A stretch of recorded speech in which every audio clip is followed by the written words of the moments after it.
Doctor G M Mansur Habib sir. উনি president Bangladesh primary care respiratory group, BPCRS. উনি founder member, senate member হচ্ছে IPCRG, international একটা organisation যেটা international primary care respiratory গ্রুপের। উনি হচ্ছেন রেসপায়ারের কিন্তু পার্টনার, এবং উনি হচ্ছেন যে পিএইচডি স্কলার, এবং উনি এখন ইউনিভার্সিটি অফ এডিনবারাতে উনি পিএইচডি করছেন পালমোনারি রিহ্যাবিলিটেশনস এর উপরে, এবং উনি একজন পেডিয়াট্রিশিয়ান এবং হচ্ছে প্রাইমারি কেয়ার রেসপিরেটরি ফিজিশিয়ান। আমি স্যারকে আমন্ত্রণ জানাচ্ছি। স্যার স্যার ওকে, আসসালামু আলাইকুম দর্শক বৃন্দ যারা আছেন সবাইকে আসসালামু আলাইকুম। Doctor Jahangir, thank you for your introduction. আপনি সুন্দর ইন্ট্রোডাকশন করেছেন। আমি doctor G M Mansur Habib. Actually আমি একজন পিএইচডি গবেষক, এডinburgh বিশ্ববিদ্যালয়ের ইসে করি। আমি ব্যক্তিগতভাবে একজন প্রাইমারি কেয়ার রেসপিরেটরি ফিজিশিয়ান।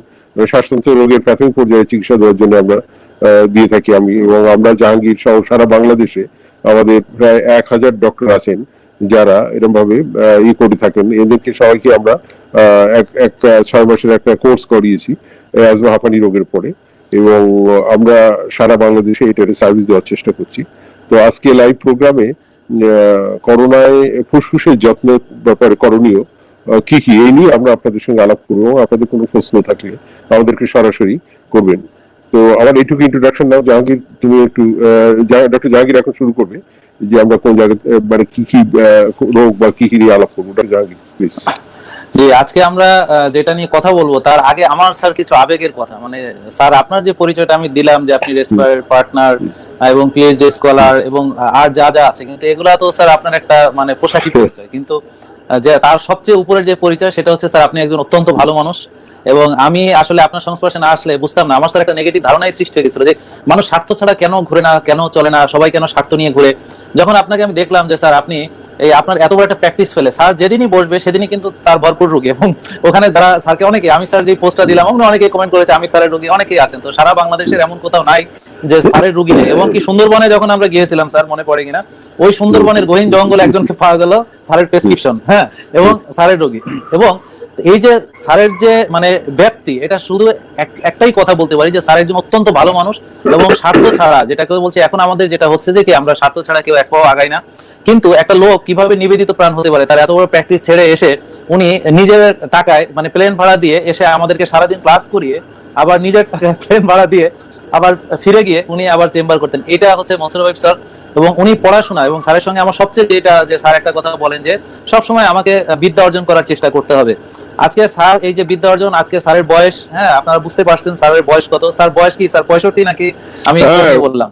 65 উপরেই হবে, 65-67 ইয়ার্সে স্যার পিএইচডি করছেন। এবং আপনারা জানেন না যে স্যার কি পরিমাণ পরিশ্রম করেন এই পিএইচডিটার পেছনে।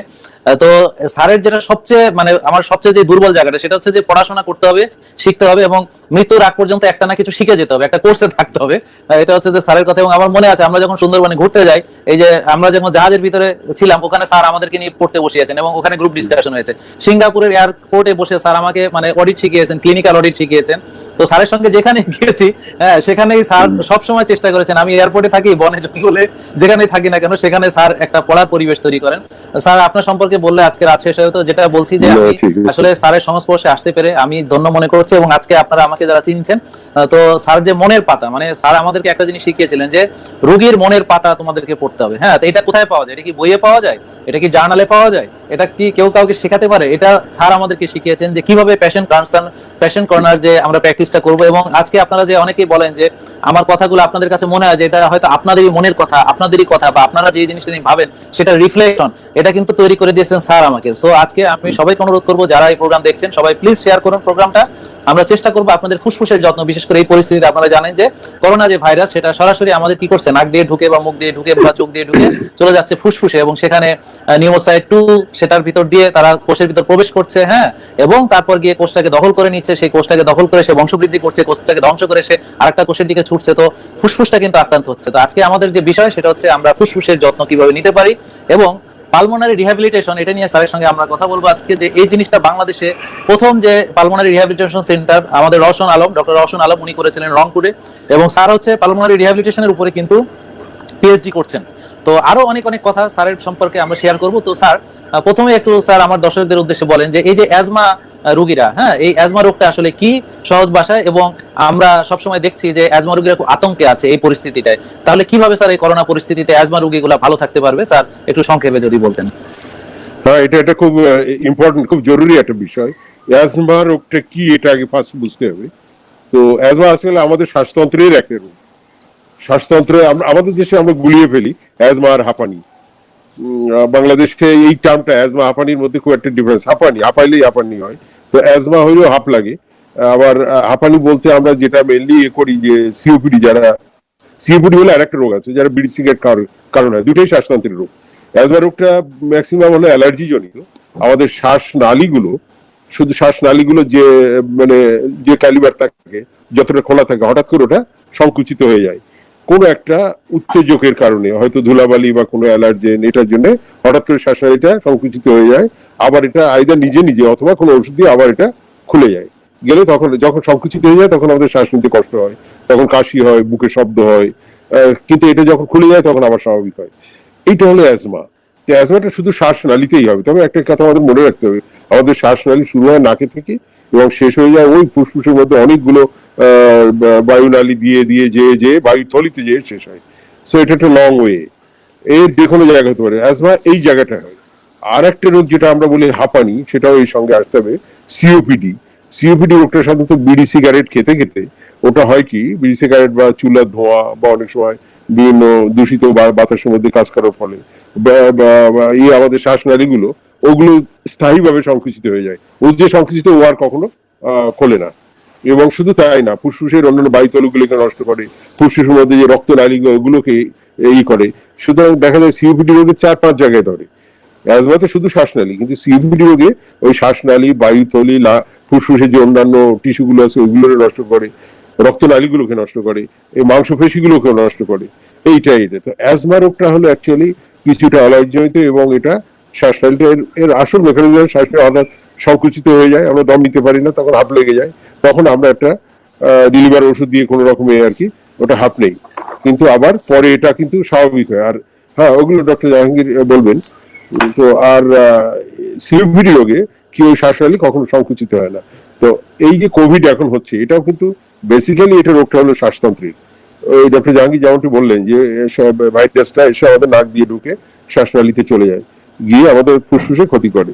তারপর হয়তো অন্যান্য অনেক আরো সাইড ইফেক্ট আছে, সেগুলো আলাদা গেল। তো সুতরাং যারা অ্যাজমা এবং হাঁপানিতে আছে এনারা সবসময় একটু ভয়ে থাকেন, কারণ এনাদের আসলে এনার একটু রিস্ক বেশি থাকে। সুতরাং এই সময় যে কাজটি সেটা হলো, আপনার অ্যাজমা থাকলে অ্যাজমাটা পূর্ণ নিয়ন্ত্রণে রাখতে হবে, সিওপিডি থাকলে সিওপিডিটা পূর্ণ নিয়ন্ত্রণে রাখতে হবে। যদি অ্যাজমার চিকিৎসাটা করেন। আরো অ্যাজমার একটা সবচেয়ে ইম্পর্টেন্ট জিনিস হলো, অ্যাজমা রোগীদের কিন্তু মানসিক চাপের সঙ্গে সঙ্গে শ্বাসনালীটা, আমাদের যেমন একটু ভয় পেলে লোম খাড়া হয়ে যায়, ওরকম শ্বাসনালী কিন্তু একটু ভয় পেলে হঠাৎ সংকুচিত হয়ে যায়। সুতরাং এই করোনার সময় যদি কেউ ভয় পায়, কোন একটা ভয় পায়, তার কিন্তু শ্বাসনালী সংকুচিত অ্যাজমা বেড়ে যেতে পারে। অর্থাৎ ভয় পাওয়াটা থেকে দূরে থাকতে হবে। আপনি সঠিক তথ্যটা নেবেন, গুজবে কান দিবেন না, সঠিক তথ্যটা নেবেন, তাহলে ভয় পাওয়ার দেখবেন আর কিছু নেই।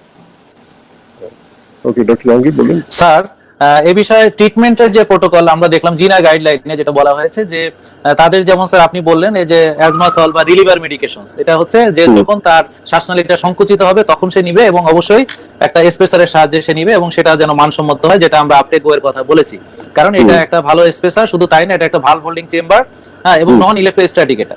তো স্যার, এখন এই যে তারা ইনহেলারটা নিবে, অনেকেই স্যার দেখা গেছে যে ইনহেলারটা সঠিকভাবে ব্যবহার করতে পারছে না, হ্যাঁ, এটা একটা গেল। আরেকটা বিষয় হচ্ছে যে অনেকে মনে করে যে যেগুলো হচ্ছে যে আপনার রোগ ভালো করার জন্য যে ওষুধগুলো আমরা ব্যবহার করি সাধারণত, এই যে এখানে আইসিএস আছে, ইনহেল কর্টিকোস্টেরয়েড, তারপর সিঙ্গেল স্টেরয়েড আছে, হ্যাঁ, এবং অনেকে আছে আবার ডিকোমিট প্লাস আছে, এবং এই ধরনের আরো আছে আপনার ফ্লোমিস্টেপ। তো এই যে এগুলাকে স্যার আমরা বলছি যে যারা রোগটাকে, যেমন অ্যাজমা স্যার আমরা জানি যে এটা হচ্ছে লো গ্রেড ইনফ্লামেশন প্রায় সময় থাকে, যে একটা ইনফ্লামেটরি ডিজিজ। তো এই জন্য অবশ্যই আমাদের একটা স্টেরয়েড যেটা কিনা ইনহেলার ফর্মে দিতে হবে। স্যার এখন অনেকেই স্যার এই ভুলটা করে, তারা কি করে, এই ওষুধটা মানে রিলিভার মেডিকেশনটা নিলে পরে তাদের কাছে মনে হয় যে একটু আরাম পাচ্ছে, তারা এইটা নেয়। আজকেও গতদিনও স্যার একটা রোগী বলছে, স্যার আমি তো এটা নিলে একটু আরাম পাই, আমি এটা নেই, কিন্তু যেটাতে রোগ ভালো হবে আসলে স্যার এই জিনিসটা নেয় না। স্যার এই বিষয়ে আপনার বক্তব্যটা স্যার মানে জানতে চাচ্ছি। হ্যাঁ, এই ব্যাপারে আমাদের সাধারণ একটা আসলে সবারই সচেতন হওয়ার দরকার এবং সবার জানার দরকার। আমি খুব সংক্ষেপে একটা জিনিস বলি।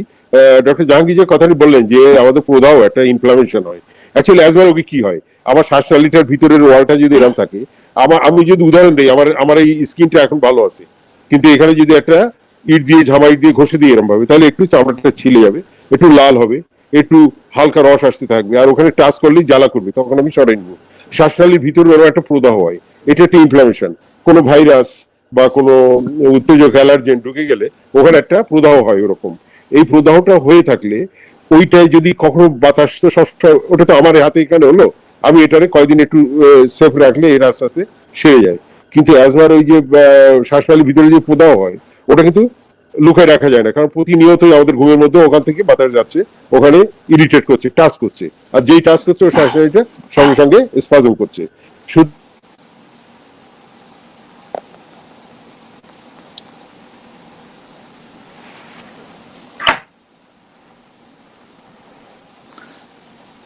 আচ্ছা, স্যার যেটা বলতে চাচ্ছিলেন সেটা হচ্ছে যে মানে স্পাজম যেটা করছে সেটা হচ্ছে এয়ারওয়েটা সংকুচিত হয়ে যাচ্ছে, কন্ট্যাক্ট করছে। তো এই যে যখন এয়ারওয়েটা সংকুচিত হয়ে যায়, কন্ট্যাক্ট করে, তখন আমরা এই রিলিভার মেডিকেশনটা ব্যবহার করি। এই যেমন এখানে অ্যাজমাসল দেখছেন এবং একটা ইনহেলার স্পেসার দিয়ে ব্যবহার করি। আমি একটু আপনাদের ব্যবহারের জন্য দেখাচ্ছি যে আমরা প্রথমে এটাকে একটু ঝাঁকিয়ে নিই। এই যে আমি 5টা ঝাঁকি দিলাম এইভাবে, সিম্পলি জাস্ট এইভাবে ধরে একটু ঝাঁকি দিলাম। হ্যাঁ, ঝাঁকি দিয়ে তারপর আমি শ্বাসটা ফেলে দিলাম, একটা চাপ দিয়ে টেনে নিয়ে বুকের ভিতরে 10 সেকেন্ড ধরে রাখলাম। হ্যাঁ, আবার এই প্রসিডিউরটা আমরা করবো 1 মিনিট পরে। আবার আমরা 5টা ঝাঁকি দিব, দিয়ে তারপর চাপ দিয়ে আবার টেনে নিয়ে বুকের ভিতরে আটকে রাখবো। তো এই ওষুধটা যখন ফুসফুসের ভিতরে যায়, তখন যেটা করে সেটা হচ্ছে যে এই যে সংকুচিত হয়ে গিয়েছে যে জায়গাটা, সেটাকে প্রসারিত করে। হ্যাঁ, যে শ্বাসনালীটা তখন প্রসারিত হয়। কিন্তু এই যে ওষুধগুলা মানে বিশেষ করে বেক্সিট্রোলেভ, হ্যাঁ, রিকোমিট প্লাস বা ডেকোমিট, হ্যাঁ, অথবা ফ্লোমিস্টেফ, এগুলো আসলে সবগুলাই হচ্ছে যে ইনহেল কর্টিকোস্টেরয়েড। কোনোটা কম্বিনেশনে আছে লং অ্যাক্টিং এর সঙ্গে, কোনোটা শুধু স্টেরয়েড আছে। তো এই স্টেরয়েড, ওই যে প্রদাহটা যেটার কথা স্যার বললেন, এই প্রদাহটাকে ভালো করে হচ্ছে এই ইনহেল কর্টিকোস্টেরয়েড। তো এই জন্য আমাদেরকে অবশ্যই মনে রাখতে হবে যে আমরা এই ইনহেল কর্টিকোস্টেরয়েডটা এটা রেগুলার ব্যবহার করতে হবে। এটা আমাদেরকে রোগটা মূলে ভালো করে। হ্যাঁ, এবং অ্যাজমার যে প্রদাহটা সেটা যদি ভালো না হয়, হ্যাঁ, তাহলে কিন্তু এই রোগটা পুরোপুরি ভাবে ভালো হবে না। স্যার একটু সমস্যার কারণে আমি স্যার কন্টিনিউ করছিলাম আর কি। স্যার আপনি স্যার বলেন। হ্যাঁ, জি স্যার। আচ্ছা, ঠিক আছে। তো আমরা যেটা বলছিলাম আর কি, অ্যাকচুয়ালি ওই জন্য আমি ক্যামেরাটা একটু ঠিক করে নিই। স্যার, তো এই যে ভিতরে যে প্রদাহটা থাকে, এই প্রদাহটা কে যদি আমরা না সারি, তাহলে বারবার কিন্তু ওখানে উত্তেজক গেলেই শ্বাসনালীটা সংকুচিত হয়ে যাবে। সুতরাং অ্যাজমার এই দুইটা ওষুধের মধ্যে একটা ওষুধ হলো প্রতিরোধকারী, আর একটা হলো উপশমকারী। এটা যেমন উপশমকারী, এটা স্যার উপশমকারী। এটা দেওয়ার সঙ্গে সঙ্গে আরাম পাবে মানুষ, কিন্তু তাতে রোগ ভালো হবে না। এই জন্য আমার যেটা করতে হবে সেটা হলো উপশমকারী ওষুধটা শুধুমাত্র যখন শ্বাসকষ্ট হয় তখনই নিতে হবে, আর প্রতিরোধকারী ওষুধটা রেগুলার লাগাতে হবে, মলম লাগানোর মতো লাগাতে থাকলে আস্তে আস্তে প্রদাহটা চলে যাবে, তখন কিন্তু একদম পুরো নিয়ন্ত্রণে আসবে। এবং এই নিয়ন্ত্রণ যদি এমনও দেখা যায় পেশেন্টের, যারা ভালোভাবে নিয়ন্ত্রণ রাখতে পারে, যে এক পর্যায়ে যে তার ওষুধই লাগে না, হয়তো 6 মাস বা 3 মাস সে প্রতিরোধকারী ওষুধ নিয়ে দেখা গেল তার অ্যাটাক হচ্ছে না, তখন আমরা স্টপও করে দিই যে আর এখন আপনার দরকার নেই। এবং দেখা যাচ্ছে যে অনেক মানুষ বছরের পর বছর ভালো আছে। এই সময় অনেকে মানে কিছুটা মনে করে একটা তাবিজ নিয়ে ভালো হয়েছে, স্বপ্ন পেয়ে ভালো হয়েছে, এগুলো মনে করে, কিন্তু অ্যাকচুয়ালি তা না। ওই যে এটা আপনার নষ্ট হয়ে যায়, কি মানে, তো আপনার প্রদাহটা একদম প্রশমিত হয়ে যায়, সেই জন্য এরকম হয়।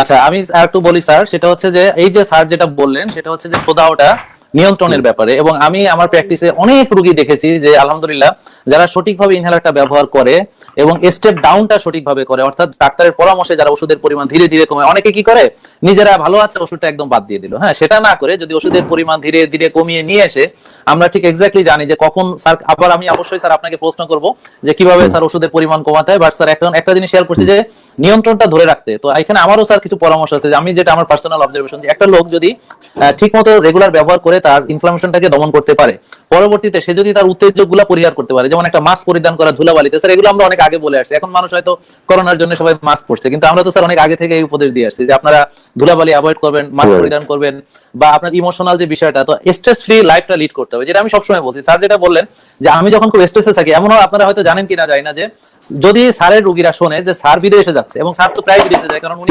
ইংল্যান্ডে গিয়ে উনি পিএইচডি করছেন, এবং এর আগেও বিভিন্ন ইন্টারন্যাশনাল কনফারেন্সে স্যারকে বিদেশে যেতে হয়। এবং পৃথিবীর যে কোনো দেশে আপনি যাবেন, যারা অ্যাজমা নিয়ে কাজ করে, ডক্টর মনসুর হাবিবকে চেনে না এরকম লোক আপনি পাবেন না। বাট অনেকে আছে হয়তো বাংলাদেশের নাম শুনি, বাট মনসুর হাবিবকে দিয়ে বাংলাদেশকে চিনি, এরকম আমি অনেক পেয়েছি। মানে বাংলাদেশ মানে ডক্টর মনসুর হাবিব, হ্যাঁ, যারা বিশেষ করে অ্যাজমা নিয়ে কাজ করে সারা পৃথিবীতে। তো যখনই শোনে যে স্যার দেশের বাইরে যাবে অমনি তাদের অ্যাজমা অ্যাটাক হয়ে যায় স্যার। এটা কিন্তু অনেক রোগী, কারণ কি মানে ও মানসিক চাপ, যে এই যে স্ট্রেস কন্ডিশন, আমাদেরকে স্ট্রেস থেকে বাঁচতে হবে। যেমন আমাদের ইমোশনাল স্ট্রেস থেকে বাঁচতে হবে, ঠিক একইভাবে আমাদের অন্যান্য স্ট্রেস, যেমন ধরেন আমরা যদি বাজে তেল খাই, যেমন সয়াবিন তেল খাই, যেটা বলছি, বাজে খাবার খাই, প্রসেসড ফুড খাই, ফাস্ট ফুড খাই, সুগারি খাবারগুলো খাই, এগুলো সব কিন্তু ইনফ্লামেটরি এবং শরীরে এটা প্রদাহ তৈরি করে। তো তাহলে আপনাকে সুস্থ খাবার খেতে হবে। তারপরে আজকেও যেমন দেখালাম যে মেডিটেশন, ইয়োগা, শ্বাসের ব্যায়াম, যেটা স্যার আমাদেরকে অবশ্যই বলবেন, হ্যাঁ, শ্বাসের ব্যায়াম করা। তারপর হচ্ছে যে আমি সবসময় একটু কাম এন্ড কুল থাকার চেষ্টা করা, রিল্যাক্স থাকার চেষ্টা করা, এবং রেগুলার ফিজিক্যাল অ্যাক্টিভিটি করা, ফিজিক্যাল এক্সারসাইজ করা। এইভাবে যদি পুরো জিনিসটাকে আমি সুন্দরভাবে মেনটেন করতে পারি, এবং স্যার এটার সঙ্গে সঙ্গে ফ্লু ভ্যাকসিন নিতে হবে বছরে একটা করে, তাই না স্যার? এইভাবে যদি আমি করতে পারি, দেখা যায় যে নিয়ন্ত্রণটাকে অনেক দিন পর্যন্ত, যেটাকে স্যার বলছেন রিমিশন, এই রিমিশনটাকে স্যার আমরা কন্টিনিউ করতে পারি। স্যার এর পরবর্তী প্রশ্ন, যে স্যার আপনি যে বললেন যে এই যে ওষুধটাকে ধাপে ধাপে স্যার আমরা যে কমাবো, স্যার এই যে কিভাবে কমাবো, এবং ডাক্তার কি কি দেখে একটা রোগীর যে ওষুধটাকে কমানো, বা রোগীদের কিভাবে, রোগীরাও যখন স্যার অনেক সময় এই পরিস্থিতিতে ডাক্তারের কাছে যেতে পারছে না, বাট সে হয়তো এখন ভালো আছে, যদিও স্যার কোভিড সিচুয়েশনে আমরা কাউকে স্টেপ ডাউন করতে নিষেধ করছি, স্যার এই পরিস্থিতিতে যদি স্যার বর্তমান কোভিড সিচুয়েশনে স্যার তারা কি করণীয়, এবং কিভাবে নরমাল অবস্থায় স্টেপ ডাউনটা স্যার আপনি করেন, স্যার এটা যদি একটু বলেন। অ্যাকচুয়ালি অ্যাজমা, আমি যেটা বললাম, অ্যাজমা রোগে শ্বাসনালীর ভিতরে দেয়ালে কিছু প্রদাহ হয়, লাল হয়ে থাকে, ওইটাকে যতক্ষণ না স্বাভাবিক হচ্ছে ততক্ষণ আবার প্রতিরোধকারী ওষুধটা নিতে হবে। কিন্তু আমি তো ভিতরে দেখতে পাচ্ছি না যে লাল হচ্ছে কি হচ্ছে না। আমরা কিছু লক্ষণ দেখে বুঝতে পারি যে এখন লাল হয়। যদি ওখানে লাল না থাকে, প্রদাহ না থাকে, তাহলে আমি যদি কোনো ইরিটেন্ট দেই তাহলে কিন্তু তার শ্বাসকষ্ট হবে না। কিন্তু ওখানে যেমন আমার এই হাতে এখানে প্রদাহ আছে, ওখানে যদি আমি টাচ করি তাহলে জ্বলবে। আমি যদি আমার প্রদাহটা চলে যায় তখন টাচ করলে কিন্তু আর জ্বলবে না। তো একই রকম শ্বাসনালীর ভিতরে যখন লাল প্রদাহ থাকবে, ওখানে যদি কোনো রকম উত্তেজক যে বাতাসের সঙ্গে যে টাচ করে, যেমন ঠান্ডা বাতাস, ধুলাবালি, বিড়ি সিগারেটের ধোঁয়া, এগুলো যেই ওখানে যাবে সঙ্গে সঙ্গে শ্বাসকষ্ট হবে, কারণ সেই উত্তেজিত হয়ে এরকম করতে থাকবে। তাহলে এইটা হলো লক্ষণ। লক্ষণ দেখে আমরা বুঝি যে এখনো প্রদাহ আছে। কিন্তু যখন দেখবো যে উত্তেজক যাওয়ার পরেও তার এটা হচ্ছে না, তাহলে বুঝবো যে প্রদাহ নাই। তা আমরা সেটা তাহলে কি করে আমরা এটা জাজ করবো? আমরা দেখবো যদি এই রোগীটা অন্ততপক্ষে 3 মাস তার কোনো লক্ষণ না থাকে। লক্ষণগুলো কি? আমরা সংক্ষেপে 4টা লক্ষণ অ্যাজমার আছে। একটা হলো কাশি হওয়া, একটা শ্বাসকষ্ট হওয়া, একটা বুকের মধ্যে শো শো করে শব্দ হওয়া, আর একটা হলো আরেকটা কি, চাপ চাপ লাগা, বুকে চাপ চাপ লাগা স্যার, বুকটা চেস্ট টাইট হয়ে আসা। এই 4টে জিনিস, এই 4টে জিনিস যদি রুগীটা আমরা যদি দেখি, আমরা অ্যাজমা নিয়ন্ত্রণের কতগুলো ক্রাইটেরিয়া আছে। জিনা বলে একটা ইয়ে আছে, ওয়ার্ল্ড হেলথ, বিশ্ব স্বাস্থ্য সংস্থা একটা অর্গানাইজেশন করে দিয়েছে জিনা। সেখানে অনেক এক্সপার্টরা আছে যাদের সঙ্গে আমিও কিছুদিন কাজ করেছি। তো এনারা একটা ক্রাইটেরিয়া করে দিয়েছে যে এতে বুঝবেন আপনি অ্যাজমা নিয়ন্ত্রণে আছে। তো সেটা কি করে বুঝবেন? যে রুল অফ 2 আমরা বলি, যে আপনার সপ্তাহে দিনে 2 দিনের বেশি দিনে আপনার শ্বাসকষ্ট হয় না। দিনে, কিন্তু রাতের কথা বলছি না, সপ্তাহে দিনে 2 বারের বেশি আপনার শ্বাসকষ্ট হয় না। আর একটা কি, যে সারা বছরে 2টার বেশি অ্যাজমাসল আপনার লাগে না। এইটা ওই যে অ্যাজমাসলটা, ইনহেলারটা এটা দেখালেন। হ্যাঁ, আর মাসে 2 দিনের বেশি আপনার রাত্রে, 2 ক্যানিস্টার, আর মাসে 2 দিনের বেশি আপনার রাত্রে কাশতে কাশতে ঘুম ভাঙে না, মানে অ্যাজমা লক্ষণ হয় না। যদি এগুলো না হয় তাহলে আপনি বুঝবেন আপনি নিয়ন্ত্রণে আছেন। এরকম ভাবে নিয়ন্ত্রণে যদি আপনার 2 মাস থাকেন, তখন আমরা আস্তে আস্তে স্টেপ ডাউন করি। আগে যে ডোজে পাচ্ছিলেন ওই প্রতিরোধকারীটা, ওই ডোজটা কমাই নিয়ে আসি, 25% কমাই নিয়ে আসি, তারপর আবার 2 মাসে আবার 25 কমিয়ে আসি, তারপর একসময় আমরা ওটা ছেড়ে দিই। তখন বুঝি যে আর এটা নেই। তারপরে যদি আপনি একটু মেনটেন করে চলেন, ডক্টর জাহাঙ্গীর যে কথাগুলো বললো, মানসিক উত্তেজনা বা পরিবেশগত জিনিস বা কিছু জিনিস মানে খেলে যে আপনার প্রদাহ বাড়বে, এইগুলো বাদ দিয়ে যদি আপনি চলতে পারেন, প্রদাহটা যদি না হয়, যেমন এই ভাইরাস গুলো, এই করোনা ভাইরাস বলেন, এমনি সাধারণত ইনফ্লুয়েঞ্জা ভাইরাস, এই ভাইরাসেও কিন্তু অ্যাজমারোগীদের শ্বাসকষ্ট বেড়ে যায়। অর্থাৎ ভাইরাসের সময় আপনাকে রেসপিরেটরি অ্যাটিকুয়েট যেটা বলে, মানে শ্বাসতন্ত্রের শিষ্টাচার। আপনাদের যারা একটু বয়স্ক লোক, তারা যারা শুনছেন জানেন যে আমরা ছোটবেলায় দেখেছি কলেরা এরা মহামারী হতো। কলেরা মহামারী হলে শুধু একটাই মাত্র চিকিৎসা ছিল সেই সময় স্যালাইন ছিল না, চিকিৎসা ছিল কি পানিটা ফুটাই খেতে হবে। তো এই যে পানিটা ফুটাই খাবেন, এইটা প্রয়োগ করতে 1টা বছর লাগছিল, এর মধ্যে অনেক জীবন গেছিল। তো আমাদের এরকম করোনা হচ্ছে, আমাদের উদ্দেশ্য এখন কি, আমাদের রেসপিরেটরি অ্যাটিকুয়েট, মুখে মাস্ক বেঁধে চলা, আপনি হাসি কাশি দিচ্ছেন যখন মুখটাকে ঢেকে নেওয়া, যাতে রোগটা না ছড়ায়, এই যে রেসপিরেটরি অ্যাটিকুয়েট, সামাজিক দূরত্ব মেনটেন করা, এইটা যতদিন না হচ্ছে ততদিন কিন্তু দেখা যাবে যে আপনার ইনফ্লুয়েঞ্জা ভাইরাস বলেন, বিভিন্ন ভাইরাস অ্যাজমা রোগীদের জন্য এটা কষ্টদায়ক হবে। কারণ একটা অ্যাজমা রোগী, তার সামনে আরেকজনের ইনফ্লুয়েঞ্জা হয়েছে, ইনফ্লুয়েঞ্জা এসে সে হলো হাঁচি দিলে তার ওই ভাইরাসটা তার মধ্যে ঢুকে গেল, ওই ভাইরাসগুলোই কিন্তু গিয়ে প্রদাহ তৈরি করবে এবং তার শ্বাসকষ্ট হবে। এই জন্য রেসপিরেটরি অ্যাটিকুয়েটটা শিখতে হবে। আর ভ্যাকসিনটা, বিশেষ করে ইনফ্লুয়েঞ্জা ভ্যাকসিন, আর নিউমোকক্কাল ভ্যাকসিন, এই দুটো ভ্যাকসিন, ইনফ্লুয়েঞ্জা ভ্যাকসিনটা বছরে একবার নেবেন অ্যাজমা রোগীরা, আর যারা সিওপিডি রোগী তারা অ্যাজমা ইনফ্লুয়েঞ্জা ভ্যাকসিনও নেবেন, আবার নিউমোকক্কাল ভ্যাকসিন নেবেন। নিউমোকক্কাল ভ্যাকসিনটা 5 বছরে একবার নিতে হয়, যেটা হজে যাওয়ার সময় দেয়, ইউজুয়ালি হজে যাওয়ার সময় আমাদের গভর্নমেন্ট এটা ফ্রি দিয়ে দেয়। এইটাই স্যার, একজন প্রশ্ন করেছেন যে আলো আলেয়া, হ্যাঁ, যে উনি 4 মাসের গর্ভবতী এবং শ্বাসকষ্টের ওষুধটা খেতে পারবে কিনা জিজ্ঞেস করেছে স্যার। তো আসলে স্যার খেতে পারবে নাকি আসলে নিতে পারবে স্যার, এটা যদি একটু সুন্দর করে আপনি স্যার বলেন যে। আসলে এই যারা প্রেগনেন্সি হলে মায়েরা, খুব মা হওয়া তো অত সহজ কথা না। হ্যাঁ, মায়েরা কিন্তু অনেক, এই জন্য আমরা মায়ের মূল্য দিতে পারি না, যে মার কত কনসার্ন থাকে, তার কষ্ট সত্ত্বেও সে চিন্তা করে যে আমার পেটে বাচ্চাটা ওর কিছু হবে না তো। কোন মায়েরা আসলে প্রেগনেন্ট মায়েরা এসে আগে জিজ্ঞেস করে, ডাক্তার এই যে দিচ্ছেন আমার বাচ্চা কিছু হবে না তো? তো মায়ের কত কনসার্ন দেখেন। অ্যাকচুয়ালি হ্যাঁ, এই সময়টা অনেক চিন্তা করতে হয়, তবে অতিরিক্ত চিন্তা করে আবার অ্যাজমা বাড়ানো যাবে না। কারণ অ্যাজমার যে ওষুধগুলো আছে, এখন আমরা যে ওষুধগুলো দিই, বিশেষ করে অ্যাজমা 2 ধরনের ওষুধ আছে, একটা কিছু ওষুধ খেতে হয় আর কিছু ওষুধ ইনহেলারে নিতে হয়। যে ইনহেলারে নিবেন ওটা কিন্তু শুধু শ্বাসনালীতে যাবে, বেরিয়ে আসবে, শরীরে আর কোথাও যাবে না। আর যদি খাওয়ার বড়ি খান, ওটা পেটে যাবে, ওর সঙ্গে রক্তের সঙ্গে মিশে যাবে, মিশে যেয়ে ওর কিছু অংশ বাচ্চার গায়ে যাবে। কিন্তু শ্বাস ইনহেলারে, কোনো ইনহেলার বাচ্চার গায়ে যাবে না। সো ইনহেলারে আপনার কোনো রকম ভয় নেই। আচ্ছা, এখন খাওয়ার ওষুধ অ্যাজমা যেগুলো ইদা আছে, এইগুলো দেখা যাচ্ছে এটা খেলেও বাচ্চার জন্য সেফ, পেটের বাচ্চার জন্যই না। কিন্তু না খাওয়াটা, না খেয়ে যদি অ্যাজমা কোনো কারণে বেড়ে যায়, ওই সময় স্বাভাবিকভাবে হলেও যদি অক্সিজেন কমে যায়, তাহলে সেটা মায়ের বাচ্চার জন্য ক্ষতিকর। এই জন্য অ্যাজমার ওষুধ না খাওয়ার চেয়ে খেয়ে রিয়াকশন হওয়া ভালো, কিন্তু খেয়ে রিয়াকশন হয় না। অ্যাজমার সমস্ত ওষুধই সেফ। এটা ওই যে জিনা গাইডলাইন বললাম, তারাই এই কথাগুলো বলেছে, যারা অনেক বেশি এটা নিয়ে গবেষণা করেন পৃথিবীতে। স্যার একটু সঙ্গে যোগ করতে চাই, সেটা হচ্ছে প্রিয় বোন, যে এখানে যে ওষুধটা বেরোচ্ছে দেখেন, এটা হচ্ছে মাইক্রোডোজে, অর্থাৎ মাত্র 100 মাইক্রোগ্রাম। আপনি যদি খুব সঠিকভাবে ব্যবহার করেন, আপনি যদি একটা স্পেশাল দিয়ে ব্যবহার করেন, হয়তো 40% ড্রাগ আপনার লাংসে যাবে, সেটা হচ্ছে 40 মাইক্রোগ্রাম, সরাসরি ফুসফুসে যাবে, রক্তে মিশবে না, সো কোনো সাইড এফেক্ট হওয়ার কোনো সম্ভাবনাই নেই। বাচ্চা কিন্তু থাকে আপনার গর্ভে, পেটের ভিতরে, আর ফুসফুসটা কিন্তু একটা কনসিল অর্গান, যেমন একটা বেলুন যেমন ফোলালে যতক্ষণ ফুটা না হয় ততক্ষণ পর্যন্ত বেলুনটার ভেতরের বাতাস ভেতরেই থাকে, ফুসফুসের বাতাসটা ভেতরেই থাকে, সেটা শরীরের অন্য কোথাও যায় না। আর গ্যাসিয়াস এক্সচেঞ্জের মাধ্যমে যেটা যায় সেটা হচ্ছে অক্সিজেনটা আমাদের শরীরের ভিতরে ঢোকে। কিন্তু এই ইনহেলার গুলা সামান্য 0.5%, 0.05%ই হয়তো আপনার ওখানে অ্যালভিওলাই পর্যন্ত পৌঁছাতে পারে, বাকিগুলা কিন্তু আসলে বোন আপনার ফুসফুসের ভেতরেই থাকে। সো আপনার একদমই নিরাপদ, এটা বাচ্চাদের জন্য যেমন নিরাপদ, এটা বৃদ্ধদের জন্য যেমন নিরাপদ, এটা আপনার যারা কিডনি রোগী তাদের জন্য নিরাপদ। এমন কোনো গাইডলাইন বলেনি যে কোনো রোগীর জন্য ইনহেলারের ডোজ অ্যাডজাস্ট করতে হবে। সো আপনি ওষুধটা নিলে আপনি নিরাপদ থাকবেন, থাকবে বাচ্চা নিরাপদ। আর যদি আপনি ওষুধটা ব্যবহার না করেন, সেক্ষেত্রে আপনি পড়তে পারেন বিপদে, এবং আপনার অক্সিজেন লেভেল কমে গেলে বাচ্চা অনেক ক্ষতি হতে পারে। সো অবশ্যই আপনাকে চিন্তা করতে হবে যে আমাকে অবশ্যই নিজেও সেফ থাকতে হবে, বাচ্চাকেও সেফ রাখতে হবে। আর খাওয়ার ওষুধের বিষয়ে বলবো যে এই ধরনের ইনহেলার যে ওষুধগুলো আমরা প্রেসক্রাইব করি, এগুলো সম্পূর্ণ নিরাপদ। সঙ্গে অনেকের মন্টিলুকাস্টের ব্যাপারে একটা প্রশ্ন জেগে যায় যে এটা খাওয়ার ট্যাবলেট। তো খাওয়ার ট্যাবলেটটা আমরা বলি যে যারা আগে থেকে মন্টিলুকাস্ট খেয়ে এসেছেন তারা কিন্তু এখনো মন্টিলুকাসটা খেয়ে যাবে নিশ্চিন্তে। আর যারা আগে থেকে মন্টিলুকাস পেয়ে আসেননি, তাদের প্রেগন্যান্সি অবস্থায় মন্টিলুকাস শুরু না করতে বলা হয়েছে, বাট করলেও করা যেতে পারে, সেটা ডাক্তারের পরামর্শে।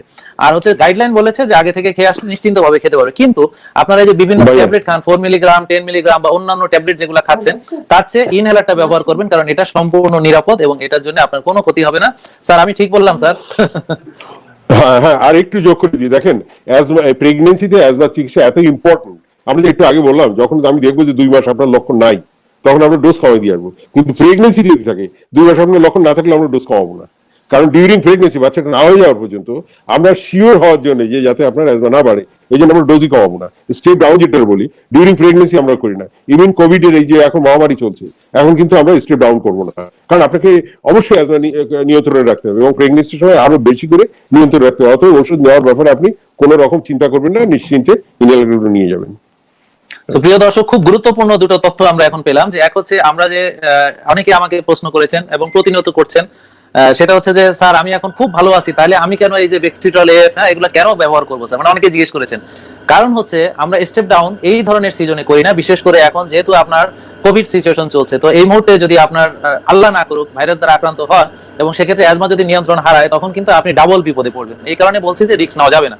প্রেগনেন্ট অবস্থায় স্যার যেটা বললেন যে রিস্ক নেওয়া যাবে না, এই সময় থ্রো আউট দ্য প্রেগনেন্সি, অর্থাৎ পুরো প্রেগনেন্সি পিরিয়ডে বাচ্চা ডেলিভারি আগ পর্যন্ত আপনার অ্যাজমা নিয়ন্ত্রণে থাকলেও আপনি এটা ব্যবহার করবেন।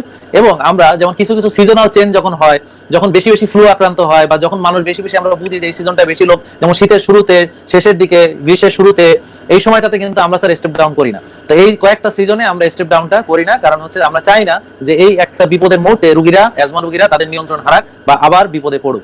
আশা করি আপনারা বুঝতে পারছেন। স্যার অনেক ধন্যবাদ স্যার, আপনি এই যে গুরুত্বপূর্ণ তথ্যটা দিয়ে শেয়ার করলেন। আর আজকে আমাদের এই যে প্রোগ্রামটা আমাদেরকে স্যার সাহায্য করেছে মানে বেক্সিমকো ফার্মাসিউটিক্যালস লিমিটেড। এবং আপনি স্যার জানেন যে আমাদের দেশে আমরা যেই ওষুধ কোম্পানি, ওষুধ শিল্পটা, এটা স্যার বিশ্বের দরবারে এখন স্যার মানে অনেকটা স্থান করে নিয়েছে। এবং আমাদের গার্মেন্টস এর পরে ওষুধ শিল্প স্যার আমার কাছে অনেক খারাপ লাগে যখন আমি দেখি কেউ বাইরের দেশ থেকে 2-3 বছরের ওষুধ কিনে নিয়ে বাংলাদেশে আসে, চিকিৎসাটা নিয়েছে ওই দেশে। এবং আমাদের দেশটি এত ভালো ভালো ওষুধ কোম্পানি, যেখানে স্যার আমেরিকান ডক্টররা ইউএস এফডি অ্যাপ্রুভড আমাদের ওষুধ, যে ওনারা আমাদের নাম দিয়ে, যে বেক্সিট্রল এফ এই নাম দিয়ে তারা প্রেসক্রিপশন লিখছে আমেরিকান ডক্টররা। মানে সেখানে আমেরিকার সিটিজেনদেরকে, সেখানে আমরা যদি স্যার অন্য দেশ থেকে ওষুধ কিনে নিয়ে এসে ব্যবহার করি স্যার, তাহলে এটা স্যার আপনি স্যার এই জায়গাটা আপনার বক্তব্যটা স্যার একটু শুনতে চাই। এটা আপনি স্যার আপনার বক্তব্য অনেকে শুনেছেন। আসলে এটা অনেকটা সাইকোলজিক্যাল। আমার মনে হয় ছোটবেলায় অনেকে ওই আমাদের আলমগীর কুমকুম বলে একজন ছিলেন, মারা গেছেন, চিত্র পরিচালক, উনি একটা সিনেমা করছিলেন। তো দেখায় যে মানে দোকানে যেয়ে বলে যে শাড়িগুলো দেন, কিন্তু যেটার দাম বেশি ওটার দাম কম লেখে না, যেটার দাম কম ওটার দাম বেশি লিখে সিল লাগে আমাকে দেন, আমি বাড়ি নিয়ে যাবো আমার ওয়াইফের কাছ থেকে। তো যেটা বেশি সেটা কিনে নেয়। একই জিনিস হয়তো আপনি কলকাতাতে নিয়ে আসছেন, এখানে পাওয়া যাচ্ছে, কিন্তু কলকাতা নিয়ে আসলে ওটার ভ্যালু। তো এটা অ্যাকচুয়ালি এরকম ধরনের ওরা জাজমেন্ট করার কারণে আমরা ওষুধ শিল্পে বাংলাদেশ এখন, হ্যাঁ এটাও ঠিক যে অনেক সময় খবর আমরা দেখি কিছু নকল ওষুধ তৈরি হচ্ছে, এটা হচ্ছে ওটা হচ্ছে, এগুলো ঠিক, এগুলো যে একবারে মানে নিউজ খারাপ, মিথ্যে নিউজ তা আমি বলছি না। বাট ইন জেনারেল যেগুলো আমাদের গভর্নমেন্ট স্বীকৃত, সেগুলোর কোয়ালিটি ওয়ার্ল্ড স্ট্যান্ডার্ড, এবং পৃথিবীর বহু দেশে আমাদের ওষুধ ইম্পোর্ট এক্সপোর্ট হয় ওষুধ শিল্প। সুতরাং এটা বাইরে থেকে ওষুধ আনার কোনো যুক্তি নেই, আমাদের দেশে সব ওষুধ মোটামুটি অ্যাজমার সমস্ত ওষুধই পাওয়া যায়। স্যার ধন্যবাদ স্যার। এবার স্যার যে প্রশ্নটা স্যার আপনাকে করব, যে স্যার অ্যাজমা এবং সিওপিডি, হ্যাঁ যেটা মানুষ বোঝে না, যেটার অর্থ মানুষ বোঝে না, সবাই মনে করে হাঁপানি হয়েছে, শ্বাস হয়েছে। এমনকি একটা লোক যখন দৌড়ায় সিঁড়ি দিয়ে উঠে তখনও বলে তার শ্বাসকষ্ট, খুব স্বাভাবিক। একটা লোকের যদি রক্ত শূন্যতা দেখা যায় সেক্ষেত্রেও তার একটু দ্রুত সময় হাঁটলে শ্বাসকষ্ট হয়। অনেকে যারা মানে ইনঅ্যাক্টিভ লাইফ লিড করে তারাও একটু মানে জোরে হাঁটলে তাদের শ্বাসকষ্ট হয়। এবং স্যার সিওপিডি একটা রোগ যেখানেও শ্বাসকষ্ট হয়, অ্যাজমাতেও শ্বাসকষ্ট হয়। এবং আরেকটা শ্বাসকষ্ট আছে অনেকে দুশ্চিন্তায় এভাবে হাঁপানি, যেটা আমরা হাইপার ভেন্টিলেশন সিনড্রোম বলছি। স্যার আপনি সহজে যদি আমাদেরকে স্যার একটু এটার পার্থক্য সাধারণ মানুষ কিভাবে বুঝবে? হ্যাঁ অ্যাকচুয়ালি এটা বোঝার খুব দরকার আছে, এটা খুব ইম্পর্টেন্ট জিনিস। আমি গত 3 দিন যাবত একটা বাচ্চাকে নিয়ে খুব স্ট্রাগল করছি, তার কিন্তু খুব শ্বাসকষ্ট হচ্ছে, কাশি হচ্ছে, কিন্তু কোনো অ্যাজমা নাই, কিছু না, অল্প বয়সের বাচ্চা। যখন বাচ্চারা, বিশেষ করে আমি হাইপারভেন্টিলেশন সিনড্রোম যেটা ডক্টর জাহাঙ্গীর বললেন ওইটা আমি বলছি, বাচ্চারা যখন শিশু থেকে কিশোর হয় বা কিশোরী হয়, তখন তাদের শরীরের মধ্যে অনেকগুলো পরিবর্তন আসে, অনেকগুলো হরমোন আসে। এই হরমোন গুলো মানে খুব নিয়মিত ভাবে এরা তৈরি হয় না, হঠাৎ করে কিছু একসঙ্গে বেশি আসে, আবার কম আসে, আবার বেশি আসে। এই যে ব্যালেন্স হইতে কিছুদিন সময় লাগে, আর যখন ব্যালেন্স হয় না ওই সময় বাচ্চারা খুব আপসেট হয়ে যায়। কেউ দেখবেন চোখ পিটপিট করে, অনেক বাচ্চা আছে চোখ পিটপিট করে, অনেক বাচ্চা জাস্ট বসে আছে একটু পরপর এরা করতে থাকে, আবার অনেক বাচ্চা আছে এরা করতে থাকে। এইগুলোকে টিক্স বলা হয়।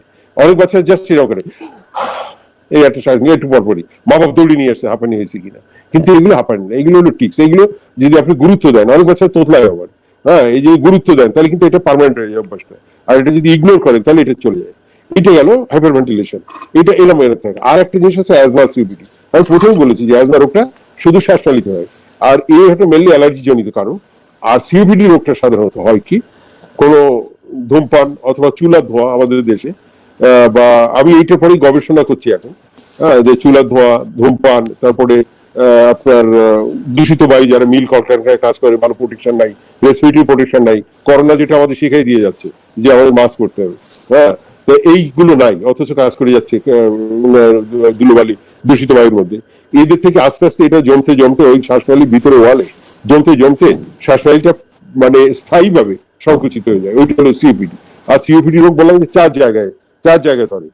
অ্যাজমাটা শুধুমাত্র শ্বাসনালীতে, সিওপিডি শ্বাসনালী, ফুসফুসের যে টিস্যুগুলো ওটা, ফুসফুসের রক্তনালীতে ধরে এবং মাংসপেশিতেও ধরে। এই দুটো ডিফারেন্স। এখন এইগুলো সবকটার কিন্তু হাঁপানি। আরো একটা গ্রুপ আছে যাদের কোনো রোগ নেই, না অ্যাজমা না হাঁপানি, বাট বসেই থাকে সারাদিন। তারাও কিন্তু একটু সারাদিন বসে থাকে, কোনো কাজ করে না, এই জন্য তারা একটু মুভ করলে হাঁপিয়ে যায়।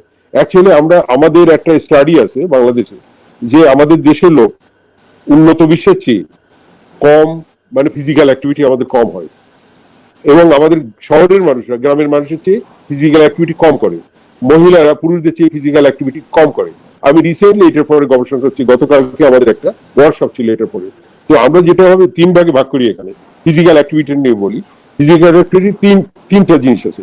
একটা হলো যে আপনি অবসর সময়টা কি করে কাটান, তো অবসর সময়টা আমি তাস খেলে কাটাই, এটা কিন্তু ফিজিক্যাল অ্যাক্টিভিটি নয়। আর একজন আছে অবসর সময় যে ফুটবল খেলে বা ভলিবল খেলে, হ্যাঁ, বা ওই হলো বাচ্চা কাচ্চা নিয়ে সব নদীর ধারে যায় বা কোথাও যায়, গিয়ে পিকনিক করে, সেখানে দৌড়াদৌড়ি করে বাচ্চাদের সঙ্গে, এইটা আছে। আবার 2 নম্বর হলো আপনি কতটা ট্রাভেল করেন। কেউ আছে বাসায় বসে বসে তার অফিস বা গাড়িতে গিয়ে, বাসায় গাড়ি হোক না তার, সে তার জাস্ট বাসায় দোকান আছে, মুদির দোকান হয়তো বাসার পাশে, গিয়ে সঙ্গে দোকানে বসলো, আবার বাসায় এসে খেলো। কেউ আছে তার ডেলি 3 মাইল দূরে যেয়ে অফিস করে আসতে যেতে হয়। তাহলে যে একজন ট্রাভেল কম করছে আর একজন বেশি করছে। কেউ আছে বছরে সারা বছরই বের হয় না, কিন্তু কেউ আছে সারা বছর প্রচুর সে যাতায়াত করে, এইটা তারও অ্যাক্টিভিটি বেশি। আর একটা আছে এক্সারসাইজ।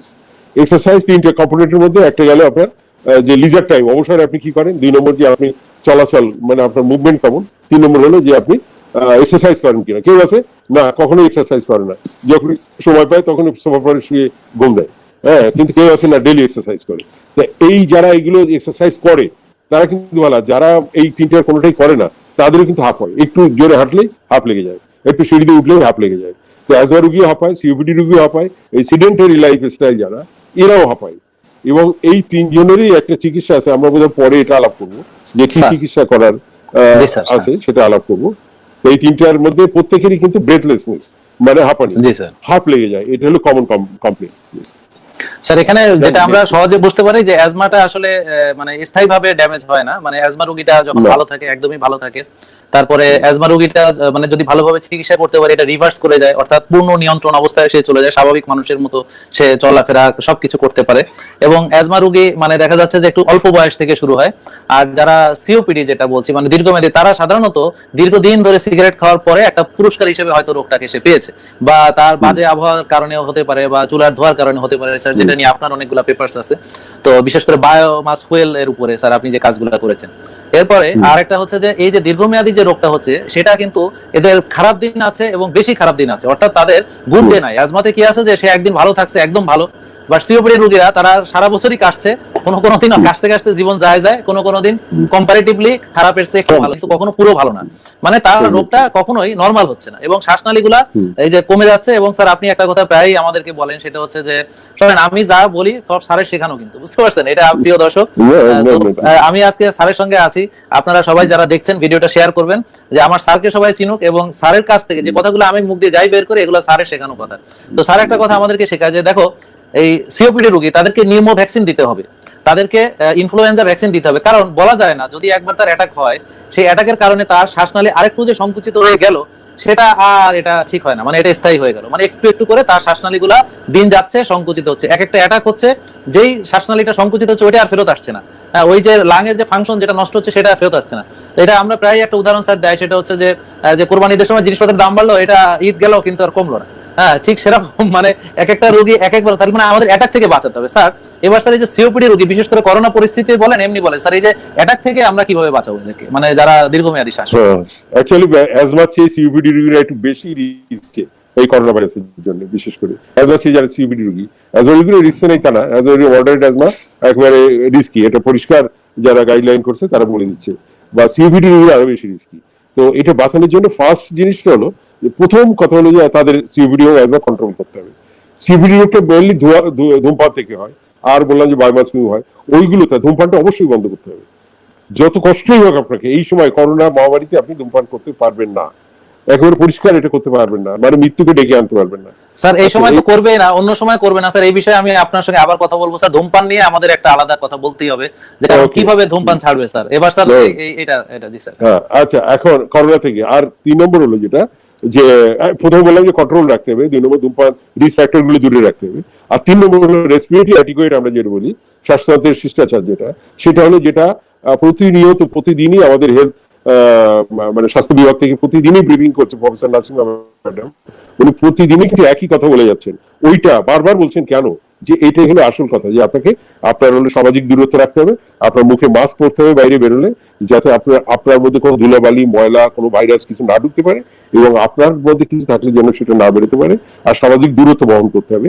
সিপিডি রোগীদের জন্য এটা বেশি, আর যারা একটু বয়স্ক এবং সিওপিডি আছে তাদের ক্ষেত্রে বিশেষ করে এই সময়টা তাদের একটু কম বাইরে যায়, ইয়াং ছেলেরা তবু বাইরে বেরোচ্ছে, যদি লকডাউন নাও থাকে তাহলে তারা নিতান্ত জরুরি কাজ ছাড়া এই মহামারীর সময় সিওপিডি রোগীরা সোজা কথা বাইরে যাবে না, তারা আইসোলেটেড হয়ে থাকবে।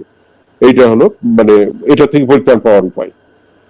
এক্স্যাক্টলি। তাহলে আমরা নিশ্চয়ই বুঝতে পারলাম যে এই কথাগুলো আমি সবসময় আগে থেকে বলে আসছি যে সিওপিডি রোগী যারা আছেন বা যাদের দীর্ঘমেয়াদী শ্বাসকষ্ট আছে, যারা আগে থেকে হয়তো ধূমপানের হিস্ট্রি ছিল, যারা প্রতি মানে এরকম সবসময় ইনহেলার ব্যবহার করছেন কিন্তু কোনো ভালো রেজাল্ট পাচ্ছেন না, তো এদেরকে আমি বলেছি যে মনে করবেন যে তার করোনাই হয়ে গিয়েছে এবং সে করোনা রোগী যেভাবে আইসোলেশনে থাকে ঠিক সেভাবে। আর আপনাদের যারা বাবা মার এরকম সমস্যা আছে, বাবা মাকে এমন ভাবে রাখবেন হ্যাঁ যেন মনে করবেন যে আপনার নিজের করোনা হয়েছে এবং আপনার বাবারও করোনা হয়েছে। ঠিক যেরকম হলে আপনি যতটুকু সাবধানতা অবলম্বন করতেন ঠিক সেই সাবধানতাটা যদি আগেই করেন তাহলে হয়তো এই করোনা থেকে আপনি বাঁচতে পারবেন। স্যার এখন যে প্রশ্নটা আপনার কাছে সেটা হলো স্যার এই যে পালমোনারি রিহ্যাবিলিটেশন আসলে কি, এবং স্যার আপনি তো এই যে পালমোনারি রিহ্যাবে কিভাবে আসলেন স্যার? কারণ হচ্ছে আপনি স্যার ইংল্যান্ডে ছিলেন, সেখানে স্যার আপনি জিপি করার জন্য কোর্স করা শুরু করলেন এবং ওখান থেকে স্যার আপনি দেখলেন যে আসলে আপনার পারিবারিক কারণ হোক বা দেশের জন্য সেবা করার যে মন মানসিকতা হোক, এবং সেখান থেকে স্যার আপনি দেশে চলে আসলেন। আসার পরে স্যার আপনি পুরো বাংলাদেশে যে কাজটা কেউ করেনি, যে প্রাইমারি কেয়ার ডক্টরদেরকে এম্পাওয়ার করার যে ভূমিকা স্যার আপনি রেখেছেন, হাজার হাজার ডাক্তারদেরকে আপনি ট্রেনিং করিয়েছেন, বিভিন্ন মেডিকেল কলেজগুলোতে স্যার আপনি ট্রেনিং করিয়েছেন, বাংলাদেশে এসে আপনি স্যার অনেকগুলা কন্ট্রিবিউশন আপনি রাখার চেষ্টা করেছেন এবং আমাদের বিভিন্ন জাতীয় গাইডলাইন গুলা স্যার সেগুলো প্রণয়নে স্যার আপনি ভূমিকা রেখেছেন। স্যার আপনি যে এই যে দেশে আসলেন, এই যে অ্যাজমার চিকিৎসাটা স্যার শুরু করলেন এবং পরবর্তীতে স্যার আপনি আবার পালমোনারি রিহ্যাবিলিটেশনের দিকে গেলেন স্যার, তো যদি আমাদেরকে একটু বলতেন যে স্যার আপনি কেন অ্যাজমাতে কিভাবে আসলেন এবং স্যার কিভাবে পালমোনারি রিহ্যাবিলিটির দিকে স্যার আপনি ইন্টারেস্টেড হলেন স্যার, এই বিষয়টা যদি বলতেন। এটা একটা লং স্টোরি অ্যাকচুয়ালি। আমি ইংল্যান্ডে গিয়ে প্রথমে আমার একটা খুব ইচ্ছা ছিল যে আমি ওখানে জিপি হবো, কারণ জিপিরা ওখানে বড় ডাক্তারই বলতে হবে, এবং আমারও খুব ইচ্ছা ছিল তাই। তারপরে আমি করতে গিয়ে আমি প্রথমে অ্যাজমার পরে একটা ট্রেনিং করলাম। অ্যাজমার পরে যখন ট্রেনিং করে আমি বিশেষ কারণে আমার দেশে চলে আসলাম, আর আমি মনে করলাম যে আমি দেশে সেবা করবো। তো এসে অ্যাজমার চিকিৎসা করতে করতে দেখি যে নাকের অ্যালার্জিও, যারা অ্যাজমা রোগী নাকে অ্যালার্জি নিয়ে আসে, আমি দেখলাম এটার চিকিৎসা তো আমাকে শিখতে হবে। তখন আবার আমি এটার পরে কোর্স করলাম, করে এসে দেখলাম যে অ্যাজমা এর সঙ্গে সিওপিডি এর সাথে তাহলে আমার এটাও শিখতে হবে, তখন ওটা আমাকে শিখতে হলো। তারপরে দেখলাম যে এই চিকিৎসাগুলো যখন দেওয়া হচ্ছে প্রপারলি আমি দিচ্ছি, আমার তখন খুব চেষ্টা করছি আমরা যে এই রোগীগুলোকে কন্ট্রোল করবো, কারণ আমি অনেক মানুষের কষ্ট দেখেছি, অনেক অ্যাজমা ডেথও দেখেছি যে আমার সামনে পড়ে মারা গেছে। এরকম খুব কষ্ট দেখেছি, দেখে আমার খুবই আমার নিজে অত্যন্ত আমি কষ্ট ভুগতাম যে আমরা কি করছি, কেন পারছি না। হ্যাঁ, তারপরে দেখলাম যে এদের বিশেষ করে সিওপিডি রোগীদের এদের ফুসফুসে এমন একটা চলে গেছে যে এই ফুসফুসে পুনর্বাসন দরকার। যেমন পুনর্বাসন বলতে আমরা কি বুঝি, যে একটা লোকের পা কেটে গেল বাই চান্স, আর সেই লোকটার যদি আমরা একটা আর্টিফিশিয়াল লিম্ব লাগাই দিতে পারি তাহলে কিন্তু সে পুনর্বাসিত হলো, সে আবার কিছুটা নর্মাল লাইফে ফিরে আসতে পারে। এবং ফুসফুসেরও একটা পুনর্বাসন আছে। আমি দেখলাম যে ফুসফুসের পুনর্বাসন ছাড়া এইটা সম্ভব না, এবং আমি তখন এটার পিছনে লাগতে লাগলাম। আমার যে টিচার ছিলেন প্রফেসর মার্টিন প্র্যাকটিস, সারা পৃথিবীতে যদি 2 জন বা 3 জনের নাম বলতে হয় এই ফুসফুসের রোগে, তো তার নামটা আগে আসে। তো আমি প্রফেসর মার্টিন প্র্যাকটিসকে আমি জিজ্ঞেস করলাম, তখন উনি আমাকে একবার ডাইরেক্টলি জিজ্ঞেস করলেন তুমি কি চাও। তাহলে আমি চাই যে আমার দেশে যে আপনি যেভাবে আপনারা বলছেন গাইডলাইন সেভাবে তো চিকিৎসা দিচ্ছি, কিন্তু আমার লোক তো সাফার করছে, তখন বলে তুমি রিহ্যাবটা শেখো বা পুনর্বাসন না করলে তোমার এটা হবে না। তখন আমার ইন্টারেস্ট ডেভেলপ করলো এবং আমরা তখন প্রথমে গ্লাসগোতে গেলাম। গ্লাসগোতে গিয়ে দেখলাম, আমি আমার সঙ্গে ডক্টর রওশন ছিল, দেখলাম ওরা রিহ্যাব করে। তখন আমরা এসে চিন্তা করলাম যে বাংলাদেশে আমরা স্টার্ট করবো এটা। তখন রওশন প্রথমে সাহস করে ওই শুরু করলো রংপুরে, আমিও ছিলাম সঙ্গে যদিও। তারপরে আমরা দেখলাম এটা খুব অর্গানাইজ না, আমরা আবার গেলাম রওশন আমি লেজিস্টার বলে একটা প্রফেসর স্যালি সিং বলে একজন আছেন, সারা ওয়ার্ল্ডে উনি খুব নাম করেন পালমোনারি রিহ্যাবে, ওনার ওখানে আমরা গিয়ে আবার প্রায় মাসখানেক থেকে আসলাম, এসে দেখলাম যে কি কি করে। এবার এসে আমরা ওটা শুরু করলাম। তারপরে এডবারা ইউনিভার্সিটি আর এই যে আইপিসিআরজি বললেন, ওরা ইন্টারেস্ট আমাকে অফার দিল যে লো অ্যান্ড মিডল ইনকাম কান্ট্রিজ এখানে এই পালমোনারি রিহ্যাবিলিটেশনটা নাই, তুমি দায়িত্ব নাও যে এইটা করতে হবে। তখন আমাকে ওরা একটা সুযোগ দিলে আমি তখন এইটা ঢুকলাম যে এটা একটা গবেষণা, নাহলে এই বয়সে এসে আমার লেখাপড়ার জন্য না, এটা জাস্ট একটা গবেষণা করা, পিএইচডির গবেষণা। তখন এটা একটা পিএইচডি অর্ড করা হবে, এবং তখনই আমরা এটা ঢুকলাম। তারপরে আমরা লুভেনে গেলাম বার্সেলোনায়, তারপরে আবার বার্সেলোনায় গেলাম, গিয়ে বিভিন্ন জায়গায় ওরাই আমাদের ইউনিভার্সিটির বিভিন্ন জায়গায় ঘুরে ঘুরে দেখালো যে পালমোনারি রিহ্যাব দিয়ে কি করা যায়, এই সমস্ত রোগগুলো, এই লক্ষণগুলো, ওই যে সিওপিডি রোগীদের লক্ষণগুলো করা যায়। শুধু সিওপিডি না, আমাদের দেশে যে টিবি হয়, টিবি হয়ে যাওয়ার পরে আমরা তো জানি যে 6 মাস করলে টিবি একদম কিউর হয়ে যায়। অ্যাকচুয়ালি তাই, টিবি কিউর হয়, বাট ফুসফুসে কিছু ড্যামেজ করে যায়। 50% রোগী তারা মাইক্রোবায়োলজিক্যাল মাইক্রোবায়োলজিক্যালি কিউর হয়ে যায়, কিন্তু লাঙে পার্মানেন্ট কিছু ড্যামেজ হয়, ওটা বলে পিআর বলে, বা এটা হলো পালমোনারি ইম্পেয়ারমেন্ট আফটার টিউবারকুলোসিস। 50% পেশেন্টের তাদের তখন হাঁপ লাগে, একটু জোরে হাঁটলে হাঁপ লাগে, টিবি নাই তার। এখন এদেরকে পুনর্বাসন করা লাগে। এদের পুনর্বাসন যদি আমরা করাতে পারি, যেমন বললাম যে লোকটা সিডেন্টারি লাইফ স্টাইল করছিল, তাহলে যদি আমরা ডেইলি প্র্যাকটিস করে হাঁটাই, তাহলে কিন্তু সে আবার তখন সিঁড়ি দিয়ে হাঁটতে পারবে, দৌড়াতে পারবে, ফুটবল খেলতে পারবে, সবই পারবে। এই সিওপিডি রোগীদেরও বা যারা পিআর পালমোনারি টিউবারকুলোসিস বা এই এখন যারা কোভিড হয়ে যারা বিশেষ করে খুব সাফার করছে চায়নাতে, ওরাও পালমোনারি রিহ্যাবিলিটেশন করাচ্ছে। ওরা একটা প্রোটোকল বের করছে, আইপিসিআরজি গত সপ্তাহে ওদের নিয়ে আমি ছিলাম সেখানে, একটা ওই ওয়ার্ড ডাক্তারদের নিয়ে আমরা একটা মিটিং করেছিলাম যে দেখি ওরাও কিন্তু হওয়ার পরে ফুসফুসটা একটু দুর্বল হয়ে যাচ্ছে, ফুসফুসটাকে রিহ্যাব করানো হচ্ছে, রিহ্যাব করানোর পরে এ করছে। সুতরাং পালমোনারি রিহ্যাবিলিটেশন একটা এক্সেলেন্ট ইন্টারভেনশন যত রেসপিরেটরি ডিজিজ আছে, শুধুমাত্র অ্যাজমা সিওপিডি না, আনআইডেন্টিফাইড ব্রেথলেসনেস, কোনো কারণে আমরা জানি না কেন তার হয়েছে, কিন্তু তার হাঁপানি আছে, তার হাঁপাই যায় সে, তাহলে যদি রিহ্যাব করা যায় তার কিন্তু হয়। এইটা এই জন্য পালমোনারি রিহ্যাবিলিটেশনটাই আমি এটা আসলাম এবং এখন আমরা এটা করে কাজ করছি। স্যার চমৎকার ভাবে স্যার বললেন যে আপনার স্যার যে দেশপ্রেম, এবং স্যার আপনার সবচেয়ে যে জিনিসটা স্যার আমার ভালো লাগে এটা হচ্ছে স্যার আপনি অনেকে আছে অনেক কিছু শিখে জানে, কিন্তু আপনি নিজে শিখে সেটাকে কিভাবে আরো মানুষকে শেখানো যায় এবং এই লব্ধ জ্ঞানটা কিভাবে স্যার বিতরণ করা যায় এই লক্ষ্যে আপনি স্যার কাজ করেন।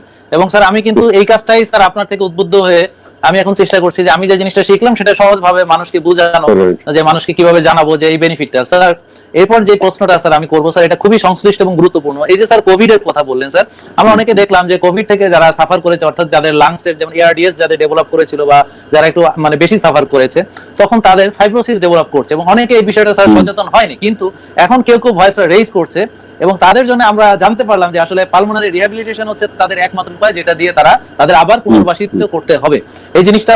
এবং স্যার কিন্তু এটা হচ্ছে এখন বর্তমানে পৃথিবীতে যারা পালমোনারি রিহ্যাবিলিটেশন নিয়ে কাজ করছেন তাদের সঙ্গে স্যারের এখন ওঠা বসা কাজ কারবার, এবং স্যার নিয়মিত তাদের সঙ্গে মিটিং করছেন। এবং এমনকি উহান যে শহরটার প্রথম শুরু হয়েছিল তাদের কিন্তু এখন অলরেডি তাদের এই যে কোভিড পরবর্তী যে সিমটম গুলা, যেগুলা পালমোনারি সিমটম গুলা স্যার বললেন যে ফাইব্রোসিসের কারণে লাংটা ক্ষতিগ্রস্ত হওয়ার কারণে তারা আগের মতো কিন্তু সেই ফুসফুসের যে ফাংশন সেটা কিন্তু পাচ্ছে না। তো এই জন্য তাদের অবশ্যই রিহ্যাব লাগবে।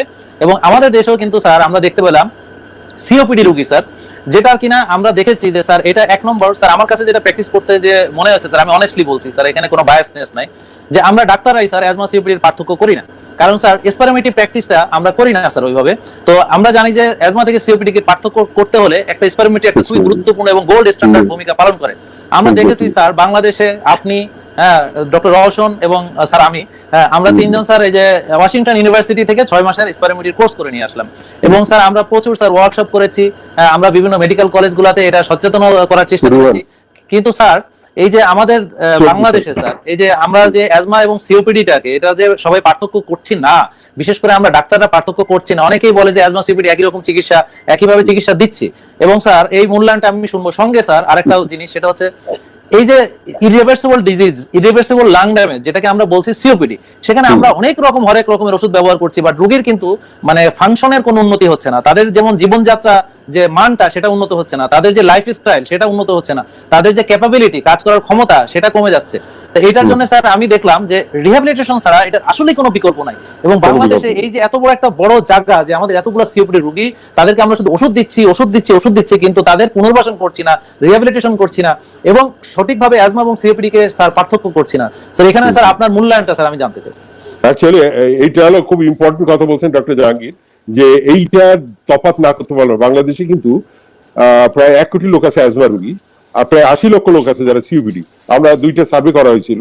তো আমি এই যে সিওপিডি সার্ভেটা করেছিল 2006 সালে, মানে এখান থেকে 14 বছর আগে, তখনই 60 লক্ষ লোক পাওয়া গেছিল যে সিওপিডি। আর এখন তো আরো বেশি হবে, অ্যাজমারও আছে। আর দুইটার চিকিৎসার লাইনই আলাদা, কিন্তু আমরা যদি তফাৎ না করি অ্যাজমা সিওপিডির মধ্যে, তাহলে কিন্তু মানে যে রোগের ওষুধ সেটা পাবে না। এটা হলো প্রথম কথা। তো আমার এই সিওপিডি রোগীদের অ্যাকচুয়ালি আপনি যেটা বললেন যে এটা পালমোনারি রিহ্যাবিলিটেশন ছাড়া যত ওষুধ দেন যাই করেন কোনো লাভ নাই। অত বিরাট একটা জায়গা রয়েছে। এবার শুধু আমাদের দেশে না, আমরা একটা সিস্টেমেটিক রিভিউ করেছি, একটা সমস্ত লো অ্যান্ড মিডল ইনকাম কান্ট্রি যতগুলো সব জায়গায় সার্চ দিয়ে আমরা গত 2 বছর ধরে আমি এই যে গবেষণাটা করছি, এডনবারা ইউনিভার্সিটির প্রফেসর হিলারি পিনক এবং ডক্টর রোবার্টো রবিনোস এনাদের আন্ডারে এই রিসার্চ করছি। দেখছি যে লো অ্যান্ড মিডল ইনকাম কান্ট্রি সবই এক অবস্থা, যে এখানে শুধুমাত্র কোভিড না, এমনকি যে লোকটা নিউমোনিয়া হয়ে সুস্থ হয়ে যখন বাড়ি আসে তার লাং কিছু ড্যামেজ হয়ে যাচ্ছে, ওই ড্যামেজটা কিন্তু ওষুধ দিয়ে পূরণ করা যাবে না, সম্ভব না। ওখানে তার অবশ্যই রিহ্যাবিলিটেশন করাতে হবে। সিওপিডি রোগীর এরকম, কোভিডে খুব সামান্য রোগী হলো ইসে যায়, মানে এআরডিএস ডেভেলপ করে, খুব সামান্য, মাত্র 5% রোগী, কিন্তু ওই রোগীগুলো রয়েছে আবার লাগে, মানে রিহাব করাতে হবে, নাহলে ওই ড্যামেজটা নিয়ে তার চলতে হয় সারা জীবন। হ্যাঁ, আপনার পা একটা ভেঙে গেল, ওই পাটারে হয় একটা আর্টিফিশিয়াল লিম লাগাবেন বা পাটারে ট্রিটমেন্ট করে ঠিক করবেন, এইটা পুনর্বাসনটা করাতে হবে। সুতরাং সিওপিডি আর অ্যাজমার ডিফারেন্স না করতে পারলে, কারণ অ্যাজমাটা রিভার্সিবল ডিজিজ, অ্যাজমায় আমরা অনেক সময় লিখে ফেলি যে ওষুধ চলবে না, ও কিন্তু একসময় স্টপ হয়ে যাবে। সিওপিডি তো বরং চলবে, কারণ ওটা যে পর্যন্ত যায় ওর উপরে আর আসে না। ওই মানে ওই যে আপনি বললেন দ্রব্যমূল্যের দাম বাড়ার মতো, যে এক ঈদে বাড়লো, পরের দিকে হচ্ছে আরেকটু বাড়লো, কিন্তু ওর আর নিবে না, তারপরে আরেকটু বাড়লো। যে সিওপিডি তো ঠিক এরকমই হয়। সুতরাং আমার এই ডিফারেন্স করাটা ভেরি ইম্পর্টেন্ট। আর তারপরে হলো যে পালমোনারি রিহ্যাবিলিটেশনের আসলে কোনো রকম অল্টারনেট নাই, এইটা করতে হবে। এবং এটা কস্ট ইফেক্টিভ বলতে আমি কি বলছি, যে এইটা করতে যে খরচ হয় ওই টাকাটা ইনভেস্ট করলে পরবর্তীতে তার অ্যাটাক কম হয়, সিভিডির অ্যাটাক কম হয়, ওষুধ কম লাগে, ডাক্তারের কাছে কম যাওয়া লাগে, তার কোয়ালিটি অফ লাইফ যেটা বলেন জীবনের মানটা ভালো হয়। যে লোকটা আজকে অফিসে কাজ করা বন্ধ করেছে, যে লোকটা রিক্সা চালাতে পারছে না, সে আবার চালাতেও পারে, সে সীমিত আকারে হলেও আগে সে কাজ করতে পারে। শুধু এটা পালমোনারি রিহ্যাবিলিটেশনের কোনো অল্টারনেট নাই। স্যার এটা স্যার অনেক একটা গুরুত্বপূর্ণ তথ্য আমরা স্যার জানলাম। তো স্যার রিহাব ভিতরে স্যার আরো অনেকগুলো বিষয় আছে, যেমন এখানে স্যার আপনারা কিভাবে স্যার রিহাবটা করেন, অর্থাৎ আমি জানি যে স্যার এখানে পুষ্টির একটা ব্যাপার আছে স্যার, এখানে ফিজিক্যাল যে ইমপ্রুভমেন্ট সেটার জন্য স্যার আপনারা বেশ কিছু ব্যায়াম এবং পরীক্ষা নিরীক্ষা করে থাকেন। তারপর স্যার আপনার ডিপ্রেশনের যে ব্যাপারটা, যেমন আমরা জানি যে কোনো লং টার্ম ডিজিজ সেটা ডিপ্রেশন সঙ্গে করে নিয়ে আসে। স্যার আমি তো স্যার সিওপিডির উপরে স্যার একটা কোর্সও করেছি স্যার আপনার তত্ত্বাবধানে, এবং ইংল্যান্ডে ইউনিভার্সিটি স্যার ওপেন ইউনিভার্সিটির আন্ডারে স্যার আমি স্যার সার্টিফাইও হয়েছি। তো ওখানে কিন্তু স্যার আমারও এই চ্যাপ্টারটা ছিল যে স্যার যে quality of life of the COPD patient. হ্যাঁ, এটা তো এখন স্যার এই জায়গায় রিহাবের উপরে স্যার আমার কিন্তু স্যার এটা মানে থিসিসটা লিখতে হয়েছিল। তো ওখানে স্যার আমি দেখলাম যে এই সবগুলাকে অ্যাড্রেস করা, যে পুষ্টি, তার ঘুমের কোয়ালিটি, তারপর স্যার তার ফিজিক্যাল অ্যাক্টিভিটি বাড়ানো, তারপর তাকে সামাজিকভাবে ইনভলভ করা, তারপর তার ডিপ্রেশনকে অ্যাড্রেস করা এবং সেটার মানে তাকে সামাজিকভাবে অ্যাকসেপ্টেন্স করা। স্যার এই বিষয়গুলো স্যার একটু সংক্ষেপে যদি বলেন আর কি। অ্যাকচুয়ালি রিহ্যাবের আপনার যে পেশেন্টকে মানে রেফার করা হয় পালমোনারি রিহ্যাবিলিটেশন সঙ্গে, আসলেই প্রথমে আমরা তার একটা অ্যাসেসমেন্ট করে ফেলি। অ্যাসেসমেন্টে আমরা তিনটে জিনিসের করি। একটা জিনিস করি, তার রোগটা তীব্রতা কতটা আছে, তার কোন রোগ, সিওপিডি না অ্যাজমা, না তার অন্য কোনো টিউবারকুলোসিসের পরে পিআর যেটা বললাম সেটা, না তার নিউমোনিয়া হয়েছিল তারপর ফুসফুস হয়েছে, নাকি এটা আগে রোগটা ঠিক করে নিই। তারপরে দেখি তার লাঙের ক্ষমতা কতটা আছে, লাঙের এক্সপাইরোটি যে কথাটা বললেন, এক্সপাইরোটি দিয়ে আমরা বুঝে ফেলি যে লাঙের কতটা ক্ষমতা আছে। তারপরে দেখি তার শারীরিক ক্ষমতা কত আছে, তার ফাংশনাল এক্সারসাইজ ক্যাপাসিটি কত আছে, সে সিঁড়ির কয়দা উঠতে পারে, সে কতটা হাঁটতে পারে। তারপরে দেখি তার মানসিক অবস্থাটা কেমন আছে, সে মনের অবস্থা কেমন আছে, এটা মেজার করার জন্য একটা টুল আছে।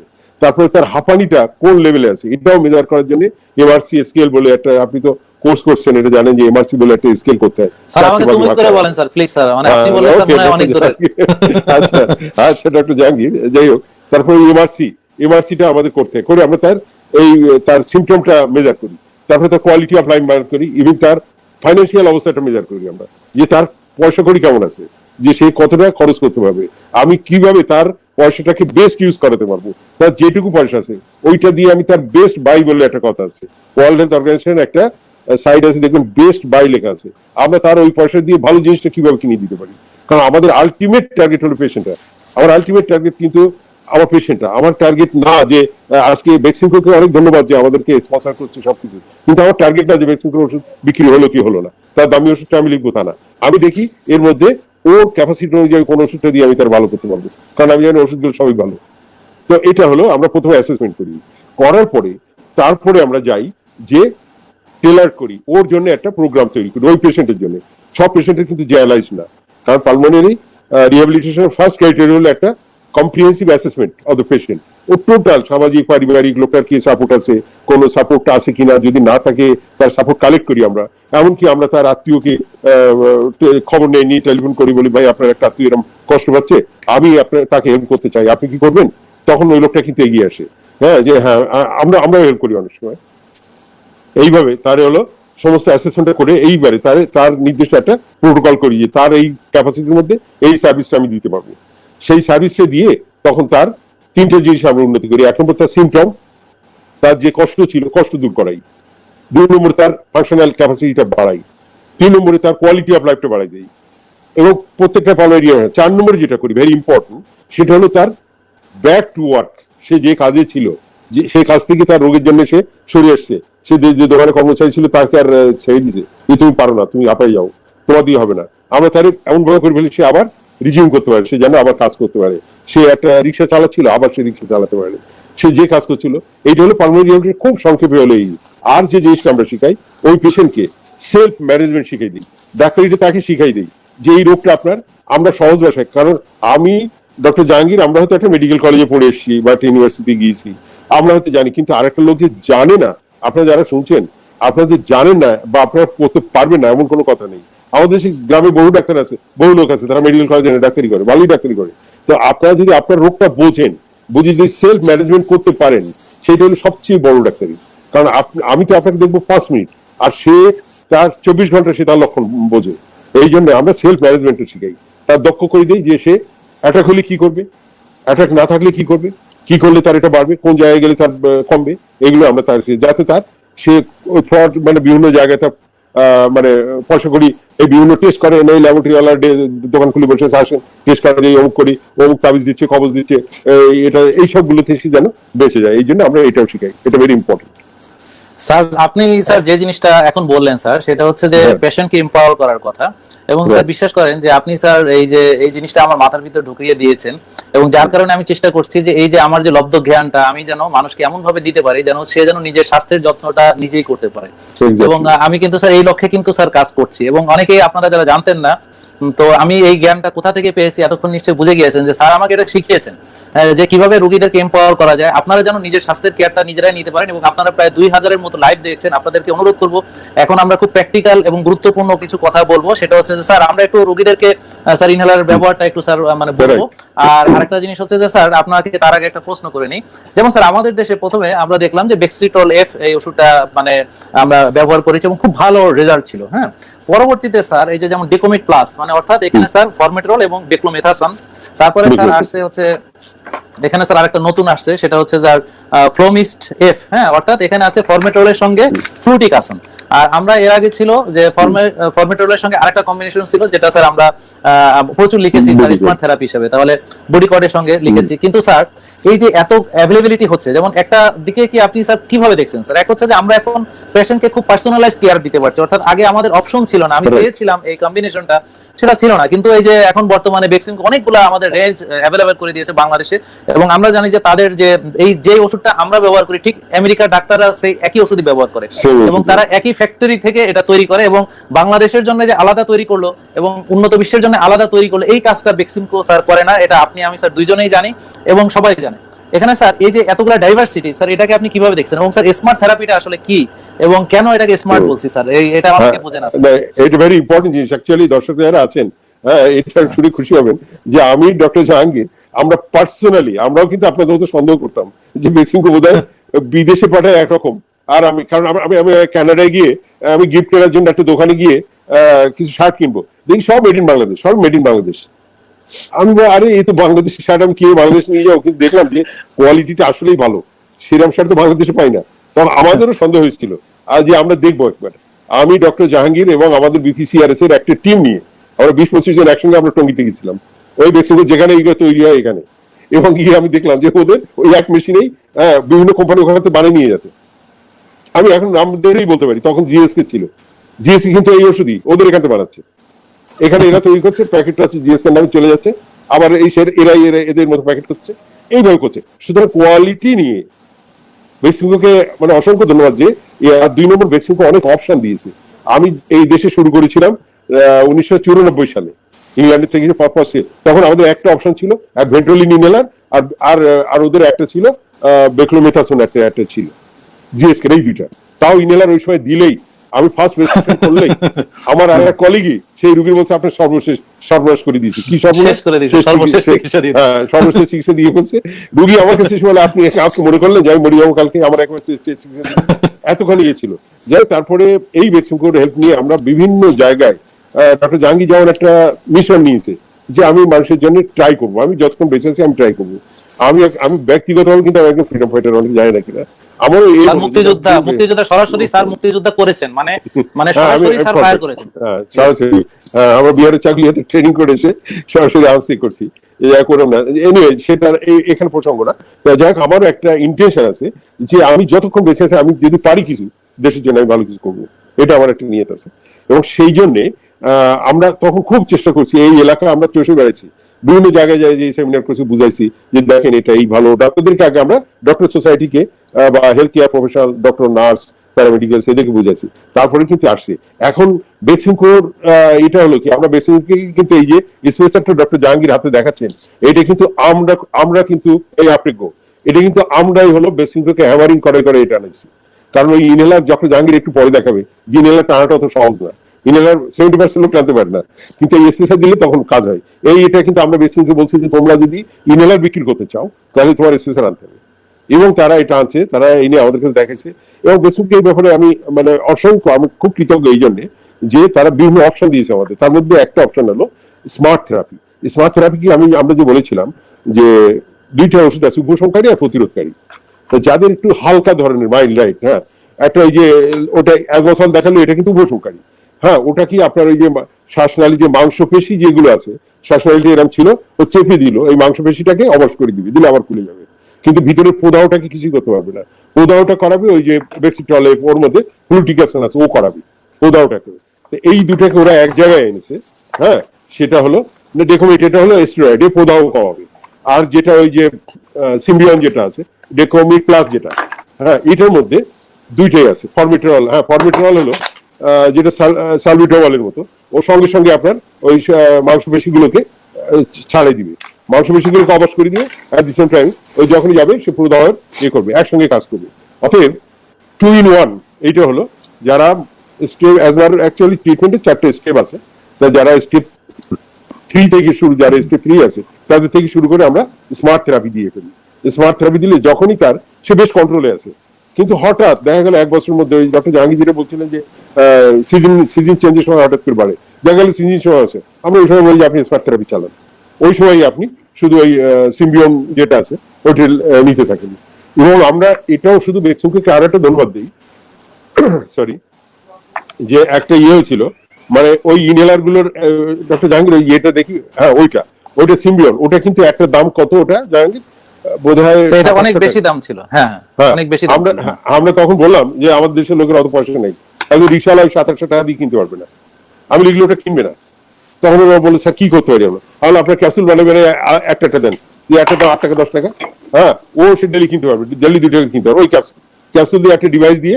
এবং তখন কেউ কেউ করলো ওই ক্যাপসুল 30 এই ডিভাইস দিয়ে তখন, এবং এই ডিভাইসটা ফ্রি দেওয়া শুরু করলো। আমাদের রিকোয়েস্টে বিপিসিআরএস থেকে আমরা বললাম যে ওইটা ফ্রি দিতে হবে, আর ক্যাপসুলটা আপনি বিক্রি করবেন।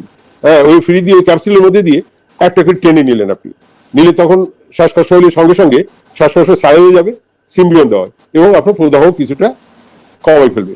তো এইটা হলো স্মার্ট থেরাপি, এটা হলো 2 in 1। এবং ওই ক্যাপসুল গুলো অনেকে করলো কি যে 30টা ক্যাপসুল একসঙ্গে কৌটার মধ্যে দিয়ে বিক্রি করলো, আমরা বললাম না, ওটা করলে হবে না। 30টা ক্যাপসুল একসঙ্গে 8 টাকা করে দাম হলে, 9 টাকা করে দাম হলে, বা 300 টাকার ক্যাপ বক্স কিনতে পারবে না, আমার ডেলি 10 টাকা করে। তখন ওরা স্টিপি দেওয়া শুরু করলো, স্টিপি এখন দিচ্ছে যে যার পয়সা আছে 2টা ক্যাপসুল নিয়ে চলে গেল, আসি কালকে আবার সারাদিন রিক্সা চালিয়ে আবার 2টা ক্যাপসুল কিনলো।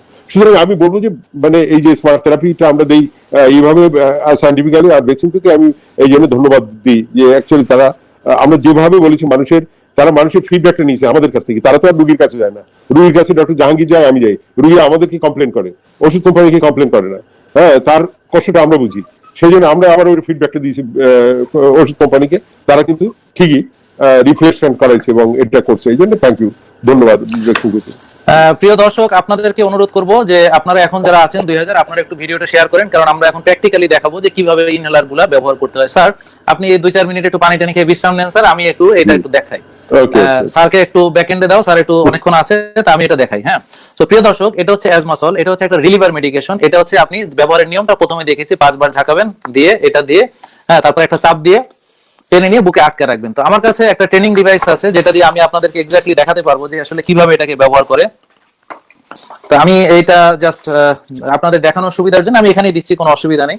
হ্যাঁ, যে ধরেন এই যে আমি দেখেন একটা 5টা ঝাঁকি দিলাম, এই যে 1 2 3 4 5, হ্যাঁ, ঝাঁকি দিয়ে, হ্যাঁ, আমি সরি, এটা হচ্ছে যে ট্রেনিং ডিভাইস, এটা আসলে প্লাসিবো, এটা হচ্ছে প্লাসিবো, এটার ভিতরে আসলে কোনো ওষুধ নাই। হ্যাঁ, আপনারা যেটা করবেন যে প্রাইমিং করে নেবেন, একটা মানে ড্রাগ প্রাইমিং করে নেবেন, অর্থাৎ আপনি প্রথমে ঝাঁকায় নিয়ে একটা চাপ দিয়ে দিলেন, জাস্ট প্রাইমিং হয়ে গেল। এরপরে আবার ঝাঁকাবেন, ঝাঁকিয়ে এই যে এইভাবে স্পেসার এর ভিতরে দিলেন, হ্যাঁ, দেওয়ার পরে শ্বাস ফেলে দিবেন, হ্যাঁ, টেনে নিয়ে 10 সেকেন্ড আটকে রাখবেন। হ্যাঁ, 1 2 3 4 5 6 7 8 9 10, এই যে 10 সেকেন্ড আটকে রাখলাম, এবার দমটা ছেড়ে দিবেন। এভাবে ঠিক একই রকম। হ্যাঁ, আবার আমি দেখাচ্ছি, এই যে এভাবে ঝাঁকানো যায়।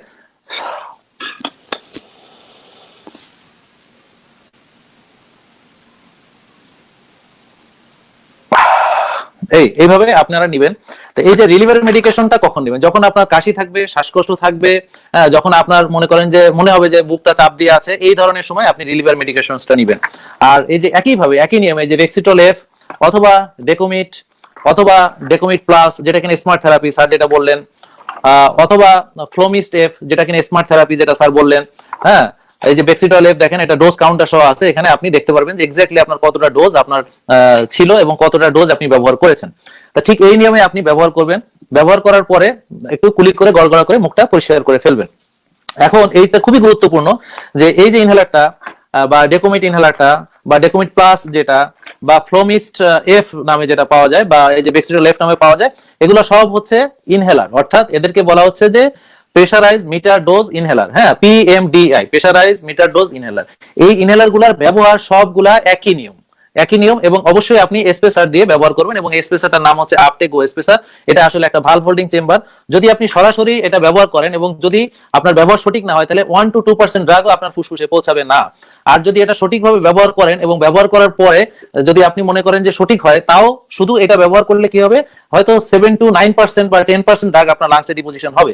কিন্তু আপনি যদি স্পেসারের সাহায্যে এটা ব্যবহার করেন এবং সেটা যদি নন ইলেকট্রোস্ট্যাটিক প্রপার্টিজ এই যে এরকম যদি হয়, হ্যাঁ, এই ধরনের একটা স্পেসার হয় যেটা কিনা নন ইলেকট্রোস্ট্যাটিক এবং এখানে ভালভ আছে, হ্যাঁ, এবং এই যেটাকে বলে ভালভ হোল্ডিং চেম্বার, ঠিক এরকম একটা স্পেসার দিয়ে যদি আপনি ব্যবহার করেন, তাহলে 40% ড্রাগস আপনার ফুসফুসে যায়। তার মানে আপনি অনেক ড্রাগ আপনি পাচ্ছেন ফুসফুসে। এবং এইভাবে যদি ব্যবহার করেন তাহলে হবে কি, আপনার মুখের ভিতরে যে সাইড এফেক্ট সেটা হবে না। ধরেন আপনার যদি স্টেরয়েড গুলা সব ব্যবহার করে মুখে ওয়াল থ্রাশ হয়, যার জন্য আমরা কুলি করতে পারি, গড়গড়া করতে পারি, কিন্তু এই ডিভাইস দিয়ে ব্যবহার করলে আপনার সেটা করতে হবে না। এবং এখানে আপনার কি হয় যে আমরা যেমন সিনক্রোনাইজেশনটা, অর্থাৎ আমি যে চাপটা দিলাম আর টান দিলাম, অনেক সময় আমরা সঠিকভাবে ব্যবহার করতে পারি না। দেখা যায় যে ওষুধ মুখ দিয়ে বেরোচ্ছে, হ্যাঁ, ওষুধ এই যে এটা পিস্তন দিয়ে বেরোচ্ছে, অনেক সময় আমার নাক দিয়ে ওষুধ বেরোয়। এবং এটা ব্যবহার সঠিক না হওয়ার কারণে আমি দেখেছি আমার কাছে যত রোগী এসেছে, দেখেন এটা খুবই গুরুত্বপূর্ণ আপনাদের যাদের অ্যাজমা আছে তাদের জন্য, যাদের অ্যাজমা নাই তাদের জন্য, যাদের আত্মীয় স্বজনের অ্যাজমা আছে তাদের জন্য, সবার জন্য এটা জানা জরুরি এবং লাইফ সেভিং এটা। তো আপনি এইভাবে যদি ব্যবহার করেন তাহলে সঠিক নাও হতে পারে, বাট এটা দিয়ে ব্যবহার করলে আপনার অবশ্যই আপনার ব্যবহারটা সঠিক হবে এবং বেশি ওষুধ আপনার লাংসে যাবে এবং মুখের কোনো সাইড এফেক্ট হবে না। এই জিনিসগুলো যদি আপনারা মাথায় রাখেন তাহলে বুঝবেন যে আপনি অ্যাজমা চিকিৎসা অবশ্যই আপনার উন্নতি হবে এবং ওষুধটা ভালো কাজ করবে। এবার আসেন, কিছু আছে ড্রাই পাউডার ইনহেলার, যেটা আমরা বললাম। ড্রাই পাউডারের ভিতরে এই যে ক্যাপসুল আছে, এই যে ক্যাপসুলটা আমরা কি করে, এটা একটা ডামি ক্যাপসুল, আমি এটার ভিতরে দিলাম, এখানে দেখেন একটা ছিদ্র আছে, এখানে আমি ক্যাপসুলটা বসালাম, এটাকে লক করলাম, করার পরে এই যে লাল বাটনে আমি কি করব, দুটো চাপ দিলাম। এই দেওয়ার পরে শ্বাসটা ফেলবো, মনে রাখবেন শ্বাসটা যেন এটার ভিতরে না যায়। তারপর এটাকে এইভাবে ধরে ঘাটটা একটু উঁচা করে জোরে একটা টান দেবো। আপনারা নিশ্চয়ই একটা শব্দ শুনতে পেয়েছেন, কলকল কলকল করে আওয়াজ হয়েছে। প্লিজ আপনারা একটু শেয়ার করেন, আরো অনেকে এগুলো জানে না, এগুলো না জানলে আপনার নিজের আত্মীয় অনেকে এটা না জানার কারণে জীবন দিয়ে দিচ্ছে। হ্যাঁ, হ্যাঁ, এই যে দেখেন, টেনে নিয়ে আটকে রাখবেন 10 সেকেন্ড, ঠিক একই নিয়ম। এবং ব্যবহারের পরে 5 মিনিট পরে কুলি করে গড়গড়া করে মুখটা আপনারা পরিষ্কার করে ফেলবেন। এটা হচ্ছে ড্রাই পাউডার। বেক্সিমকোর আরেকটা জিনিস আছে যেটা কিনা আপনার এই যে দেখেন এরকম একটা চাকতির মতো, হ্যাঁ, যেটাকে বলে ম্যাক্সি হেলার। এই জিনিসটা খুবই গুরুত্বপূর্ণ, কারণ হচ্ছে যে এটা আগে যেটা ছিল আর একটা, সেটাকে 2 স্টেপে, মানে একবার এটা খোলার পর আবার আরেকটা ট্রিগার চাপ দিয়ে সেটাকে ব্যবহার করতে হতো, কিন্তু এটা একদম ব্যবহার সহজ। আপনি জাস্ট এরকম নিয়ে টান দিলেই হয়ে গেল। হ্যাঁ, সহজ। আপনার এখানে কোনো ওষুধ ভরতে হলো না, চিপতে হলো না, কিছু করতে হলো না, জাস্ট আপনি এটাকে খুললেন, চাপ দিলেন, মুখটা বন্ধ করে দিলেন, শেষ। হ্যাঁ, এবং 10 সেকেন্ড ধরে রাখতে হবে। এখানে তার একটা কাউন্টার আছে যেখান থেকে আপনি বুঝবেন যে কতটুকু বাকি আছে। তা এই যে এটা, এই যেগুলো আমি এই দুটো, এগুলো হচ্ছে ড্রাই পাউডার ইনহেলার, যেগুলো হচ্ছে আপনি জোরে টানতে হয়, মানে জোরে টানতে হচ্ছে। হ্যাঁ, ড্রাই পাউডার ইনহেলার জোরে টানতে হচ্ছে। হ্যাঁ, এগুলো জোরে টানতে হচ্ছে। এই গেল, এটা মোটামুটি ব্যবহার। আরেকটা জিনিস, এটা এখনো মার্কেটে আসেনি, বাট পেয়ে যাবেন। যাদের পয়সা নাই, যাদের টাকা পয়সা কম, যারা একটা এইরকম স্পেসার একটা কিনতে পারবেন না, তাদের জন্য আরেকটা অপশন আছে, যে এটা হয়তো সামনে আমরা বেক্সিমকোকে অনুরোধ করেছি যে এটা অপটি হেলারটা ফ্রি দেওয়ার জন্য। হ্যাঁ, এটা আসলে এটা স্যারেরই অনুরোধ ছিল, আমাদের অনুরোধ ছিল, বাংলাদেশ প্রাইমারি রেসপিরেটরি সোসাইটি থেকে আমাদের অনুরোধ ছিল যে এরকম একটা ডিভাইস এরা ফ্রি দিবে। এটাকে অপটিমাইজার বলে, বাট ওরা নাম দিয়েছে অপটি হেলার।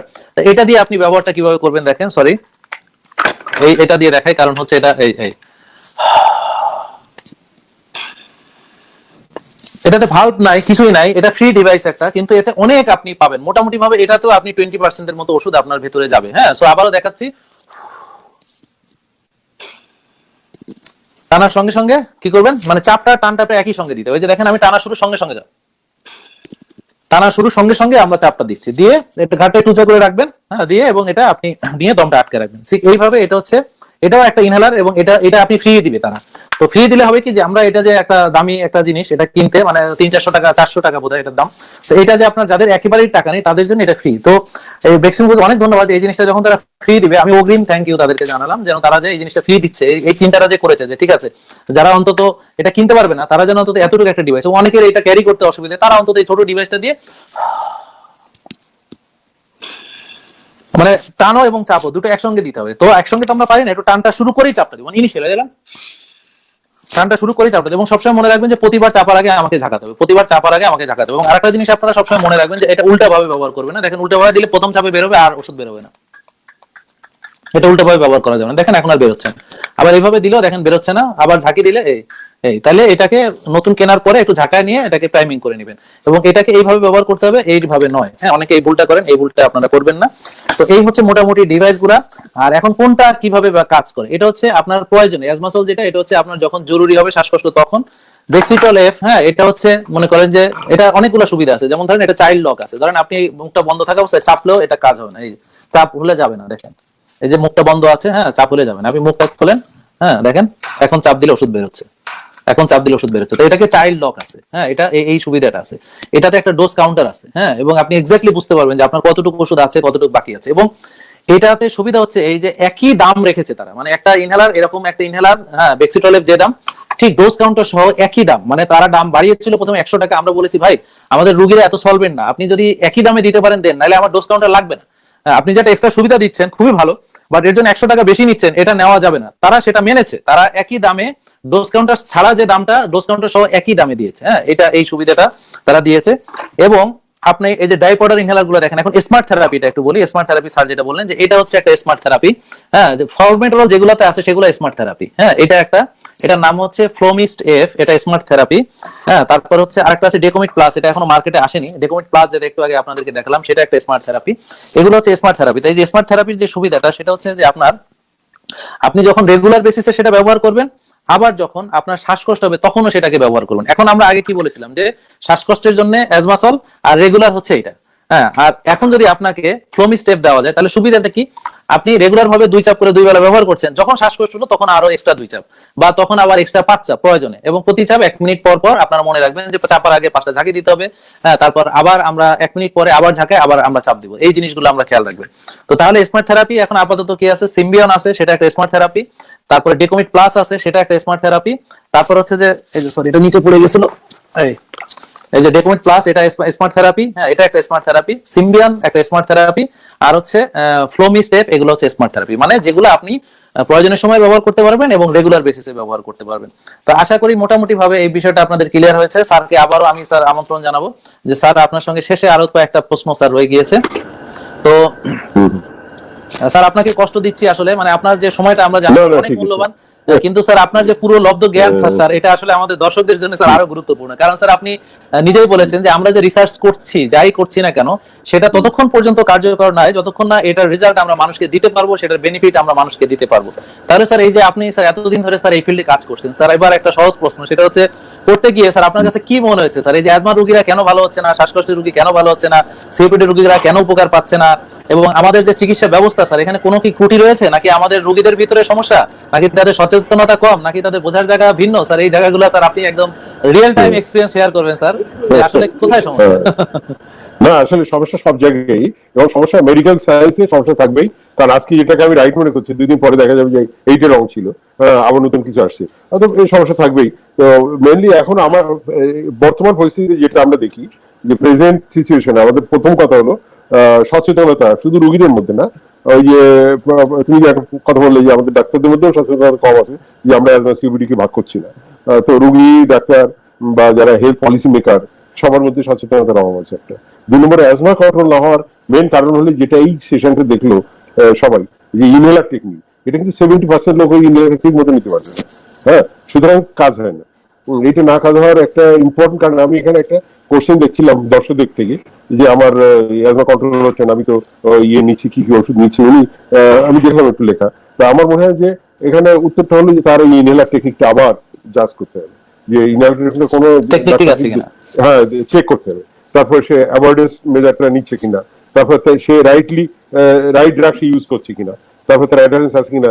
আমরা বলে দিই যে দুইবার, একটা কথা আছে যে রুল অফ 1/3, মানে ডাক্তাররা লিখলে রুগী তার 3/1 খুব ভালোভাবে মানে, আর 3/1 আধা মানে, আর 3 ভাগ মানেই না, ওটা যাই না। এটা শুধু আমাদের দেশে না, সারা ওয়ার্ল্ডে এটা রুল অফ 1/3। তো রুগীরাও কতখানি অ্যাডারেন্স এটাও দেখতে হবে। এইগুলো কারণ, এইগুলো কারণের জন্য কিন্তু অ্যাজমা সিওপিডি রোগটা অত কন্ট্রোলে হচ্ছে না। তো আমরা যে এই যে একটা প্রোগ্রাম হলো, viral awareness programme, doctor Jahangir কিন্তু জানো আমরা বাংলাদেশের বিভিন্ন জায়গায় যাই এবং বিভিন্ন জায়গায় করি। এই অ্যাওয়ারনেস প্রোগ্রাম যত বেশি করবো, আমরা করছি, লাং ফাউন্ডেশন করছি, আরো বিভিন্ন অ্যাসোসিয়েশন করছে, এরকম ধরনের যত বেশি হবে, হ্যাঁ, তত কিন্তু রোগটা কন্ট্রোল হবে, তত রোগটা বা মানুষের ভোগান্তি কম হবে। কারণ এর কষ্টটা কোভিডে, এখন করোনায় ডেলি আমরা স্টেটমেন্ট দেখছি এত লোক হচ্ছে এত লোক হচ্ছে, কিন্তু এর যে কত লোক যাচ্ছে এর তো কোনো স্টেটমেন্ট আসে না। হ্যাঁ, ফলে তাহলে দেখা যায় এগুলো হচ্ছে অনেক বেশি। স্পেশালি এখন কোভিড পিরিয়ডে যত মহামারী আসছে পৃথিবীতে, দেখা যায় যে মহামারীর সময় ওই মহামারীতে যত লোক কষ্ট পায় তার চেয়ে বেশি কষ্ট পায় যে পুয়ার হেলথ অ্যাক্সেসের জন্য। এই আজকে মহামারীর কারণে বিভিন্ন চিকিৎসা হতে পারছে না। হ্যাঁ, সবার অ্যাটেনশন ওই দিকে, সাধারণ চিকিৎসা পাচ্ছে না। জি স্যার, সাধারণ রোগীরা চিকিৎসা পাচ্ছে না। এইটা একটা। সুতরাং আমাদের এই অ্যাওয়ারনেস বাড়াইতে পারলে এবং যদি আমরা প্রভিশন দিতে পারি, পালমোনারি রিহ্যাবিলিটেশনটা যদি আমরা এস্টাবলিশ করতে পারি বাংলাদেশে, এবং আমি এটা শুধু বাংলাদেশে না, বর্তমানে 4টা দেশ মিলে কাজ করছে, পাকিস্তান, ইন্ডিয়া, বাংলাদেশ, মালয়েশিয়া। এই 4টা দেশে ব্রিটিশ গভর্নমেন্টের একটা ফান্ডিংয়ে আমরা চেষ্টা করছি এই 4টা দেশে ইমপ্লিমেন্ট করার জন্য। এটা লো অ্যান্ড মিডল ইনকাম কান্ট্রিজের একটা এক্সাম্পল হবে। যদি এটা হয় তখন all over the world health organisation এটাকে রেকমেন্ড করবে সব জায়গায় এটা করার জন্য। আমার মনে হয় এইটাই হলো মেনলি কারণ। তাহলে প্রিয় দর্শক, আপনারা বুঝলেন যে আমাদের সচেতনতাটা খুব দরকার। আমাদের ইনহেলার যেটা ব্যবহার করছি সেটা টেকনিক যেমন সঠিক হতে হবে, ডাক্তারের পরামর্শ মেনে এবং নিজের চিকিৎসা আমাদেরকে চেষ্টা করতে হবে। যেমন স্যার যেটা বললেন যে আপনি এই নলেজটা যখন জানবেন যে কখন আপনি স্টেপটা বাড়াবেন বা ওষুধটা বাড়াবেন বা রাত। স্যার আরেকটা জিনিস একটু স্যার আপনার সঙ্গে একটু বলে দিই যে হঠাৎ করে রাতে শ্বাসকষ্ট হলে আমরা সাধারণত অ্যাজমা রোগীকে একটা মানে বলি যে তোমাদেরকে বলি যে হ্যাঁ একটা স্টেরয়েড ট্যাবলেট অর্থাৎ কর্টান বা কর্টিসল যেটাই হোক 20 মিলিগ্রাম একটা ট্যাবলেট, একটা বা দুটো আমরা আগেই বলে দিই যে তোমরা খুব রাত 2টো বাজে শ্বাসকষ্ট উঠেছে, এখন কি করবা, এখন তো কোথাও ডাক্তার পাবা না বা এখন ডাক্তারের কাছে যেতে দেরি হয়ে যাবে। এই যে রুল অফ 5 স্যার যেটা আপনি শিখিয়েছেন স্যার, আমি একটু দেখিয়ে দিচ্ছি রোগীদেরকে যে রুল অফ 5 কিভাবে করতে হবে। ইমিডিয়েটলি কর্টান 20 মিলিগ্রাম দুটো ট্যাবলেট আপনি একসঙ্গে খাবেন। খুবই গুরুত্বপূর্ণ প্রিয় দর্শক অনেকের জন্য, যে হঠাৎ শ্বাসকষ্ট হলে আপনি কি করবেন ঘরের ভিতরে, যারা জানেন যে আপনার অ্যাজমাই আছে, তখন এই যে রিলিভার যে মেডিকেশনটা সেটা আপনি এভাবে ঝাঁকিয়ে এই স্পেসার একটা অবশ্যই আগে থেকেই আপনার থাকবে, স্পেসারটা আপনি অবশ্যই নিজে ঘরে রাখবেন, সকল অ্যাজমা রোগীকেই বলবো। তো কর্টান ট্যাবলেট 20 দুটো বা একটা, যেটা আমরা আগেই নির্দেশ করবো যে কারো ওজন বেশি থাকলে 40 মিলিগ্রাম বলি, 60 মিলিগ্রাম বলি, হ্যাঁ 1 মিলিগ্রাম পার কেজি বডি ওয়েটে খেয়ে এটার সঙ্গে একটু গ্যাস্ট্রিকের ওষুধ খেতে পারেন অথবা একটু ভরা পেটে খেতে পারেন। তারপরে সঙ্গে সঙ্গে আপনি কি করবেন, এই যেটাকে মানে এইভাবে হ্যাঁ একটা চাপ দিয়ে, এই যে একটা চাপ দিলেন, দেওয়ার পরে আপনি 5 বার টানবেন। হ্যাঁ, তো আমি এটা আসলে ওষুধ, রিয়েল ওষুধ, তো আমি এটা আসলে দেখানোর জন্য আমি একটু মানে এই দেখেন যেটা কি করছেন আপনি এভাবে ঝাঁকাচ্ছেন, ঝাঁকায় একটা চাপ দিয়ে 5 বার টানছেন, টানার পরে আবার 5 সেকেন্ড ওয়েট করে আবার ঝাঁকাচ্ছেন, ঝাঁকায় আবার আরেকটা চাপ দিতেছেন দিয়ে এইভাবে 5 বার। হ্যাঁ, মোট 5টা চাপ দিবেন, মোট 5টা চাপ দিবেন দিয়ে রোগীটাকে 5 মিনিট অপেক্ষা করাবেন। 5 মিনিট অপেক্ষা করার পরে আপনি আবার কি করবেন, আবার তাকে এইভাবে 5টা চাপ দেবেন এবং এইভাবে তাকে যখন আপনি সেটেল করলে তারপর ধীরে ধীরে এই অবস্থায় অনেক সময় দেখা যায় যে রোগীটা কমছে না বা অবস্থা, তো এইভাবে চাপ দিতে দিতে দিতে দিতে আপনি হাসপাতালে নিয়ে যাবেন। এইভাবে আপনি 5-25 চাপ পর্যন্ত দিতে পারেন, কিন্তু রোগীর অবস্থা যদি বেশি খারাপ হয় আপনি এই প্রসিডিউর করতে করতে আপনি তাকে ইমার্জেন্সি নিয়ে যাবেন এবং তখন ওখানকার যিনি ডাক্তার তাকে দেখে হয়তো তার প্রয়োজনীয় ওষুধ বা অন্যান্য ব্যবস্থা যেটা সেটা লাগবে। এটা খুবই গুরুত্বপূর্ণ, আপনাদের এটা অনেক লাইফ সেভ হবে। এই জিনিসগুলো আপনাকে শিখতে হবে এবং আমরা এই জিনিসগুলো চেষ্টা করি যে দেখেন এটা আপনার রোগ ভালো করে না, এই ওষুধটা শুধু আপনার প্রদাহকে নিয়ন্ত্রণ করে না, কিন্তু যা সাময়িক আরাম দেয় আপনাকে। বাট এই যে বেক্সিটোলাইফ এই ওষুধটা আপনাকে প্রদাহ নির্মূল করে এবং রোগ ভালো করে। ডেকোমেট এটা আপনার রোগ ভালো করে, হ্যাঁ এই যে ডেকোমেট প্লাস এটা আপনার রোগ ভালো করে। হ্যাঁ, এই যে ওষুধগুলো বলছি যে তাহলে যে একটা হচ্ছে যে আপনার উপশমকারী, যেটা আপনার সিমটমকে আপনার মানে কমিয়ে দেয়, কিন্তু আরেকটা হচ্ছে সত্যিকারের রোগ ভালো করে। এই নলেজটা যখন আপনারা জানবেন তখন এই ভুলটা আপনারা করবেন না যে না আসলে তো আমি যে ওষুধটা ব্যবহার করছি সেটা আমার রোগকে ভালো করছে না। এই নলেজটা আপনারা নিজেরা জানবেন, আপনার যারা আত্মীয় স্বজন আছে তাদেরকে জানাবেন এবং ইনহেলারের ব্যবহার যেন সঠিক হয় এই জিনিসটা জানবেন এবং আপনাকে নিজেকে বুঝতে হবে যে আপনার রোগের কন্ট্রোল। যেমন স্যার কি বললেন যে আপনার রাতে কোনো সিমটম নাই, ভালো ঘুমাতে পারছেন, রাতে দিনে কোনো সিমটম নেই, দিনে ভালো ঘুমাতে পারছেন বা দিনে ভালো কাজ করতে পারছেন বা আপনার যে স্বাভাবিক যে কাজকর্ম সেটা আপনি করতে পারছেন। আপনার রিলিভার মেডিকেশনটা ব্যবহার করা লাগছে না, এবং আপনার এই যে পিক ফ্লো, এটা আমি বলেছি, পিক ফ্লো দিয়ে আপনি দেখবেন ফুরিয়ে যে আপনার লাংসের ফাংশনটা ঠিক কাজ করছে, ঠিক আছে, কোনো অ্যাক্টিভিটি লিমিটেশন সবগুলো পাচ্ছেন, তখন এইভাবে 3 মাস চললে আপনি চাইলে একটু ওষুধের ডোজ কমাতে পারেন। তো তখন আপনি আবার ডাক্তারের কাছে আসলে ওষুধের ডোজটা এইভাবে কমিয়ে নেবেন। সো এই নলেজের পার্টটা এটাই আপনাদেরকে আমরা দেওয়ার চেষ্টা করছি। এখন আমাদের কাছে খারাপ লাগে কি জানেন, যে আমরা যে আপনাদেরকে ফ্রিতে এই জিনিসটা দিচ্ছি, তো দেওয়ার পরে আপনাদের উচিত ছিল যে এটাকে মেনে চলা, এটাকে সচেতন হওয়া, অন্যদের মাঝে জিনিসটা ছড়িয়ে দেওয়া এবং অন্যদের ভিতরে ডিস্ট্রিবিউট করা, এবং এই জিনিসটা শিখে আপনার যারা আত্মীয় স্বজন আছে তাদেরকে শেখানো বা তাদেরকে জানানো যে দেখো তুমি তো ভুল করছো, তুমি তো আসলে যে ওষুধটা নিচ্ছ, বা তাকে একটু কল দিয়ে দেখেন। তো এই জন্য আমাদের সবাই সহযোগিতা লাগবে। আমরা যেমন আপনাদেরকে, যেমন স্যারের যে টাইমটা যে কত মূল্যবান এটা আমি জানি, কারণ স্যারকে একদিন প্রশ্ন করেছিলাম যে স্যার আমি তো আপনার একটা জরুরি কথা আছে স্যার, আপনাকে ফ্রি কখন পাবো?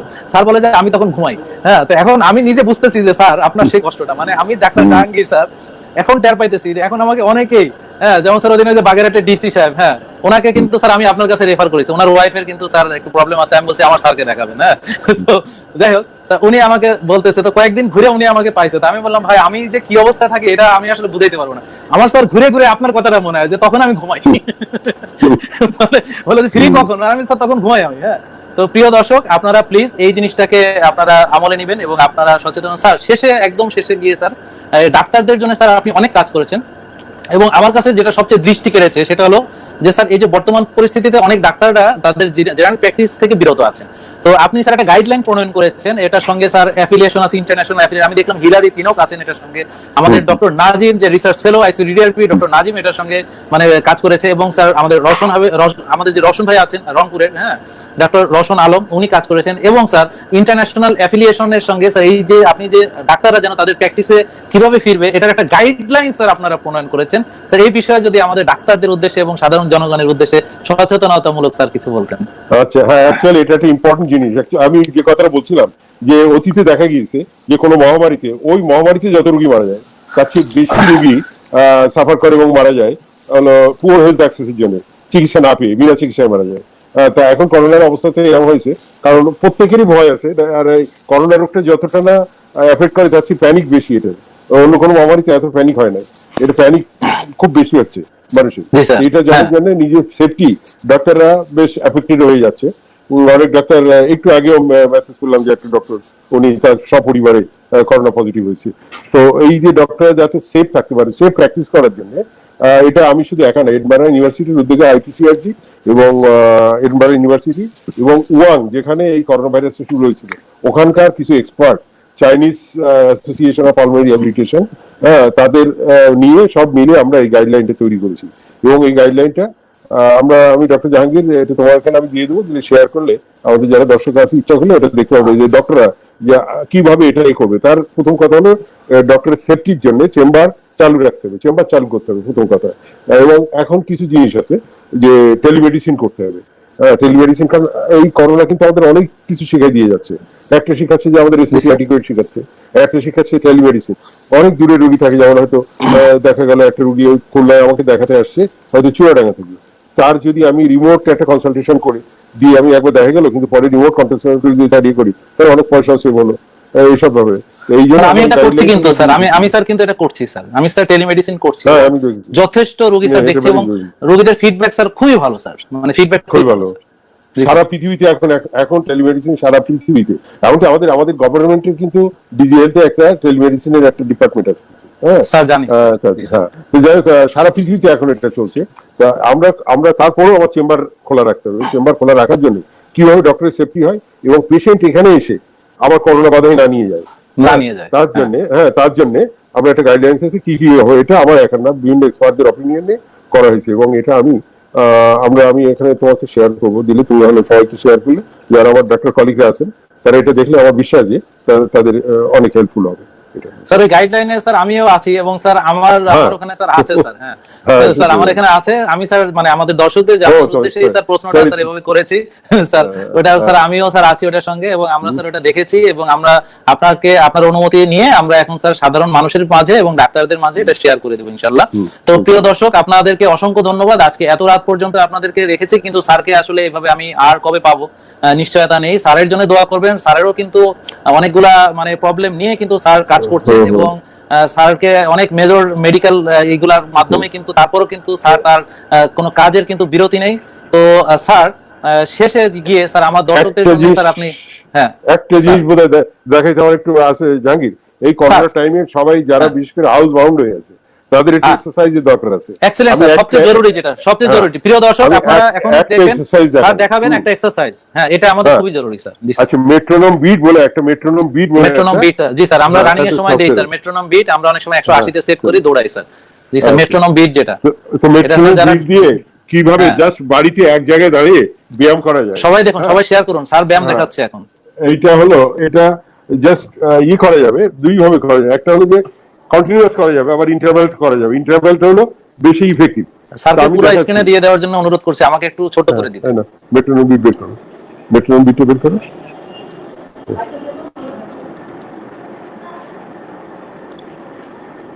আমি দেখাচ্ছি জাস্ট এক মিনিট। মেট্রোনম বিটটা বের করো।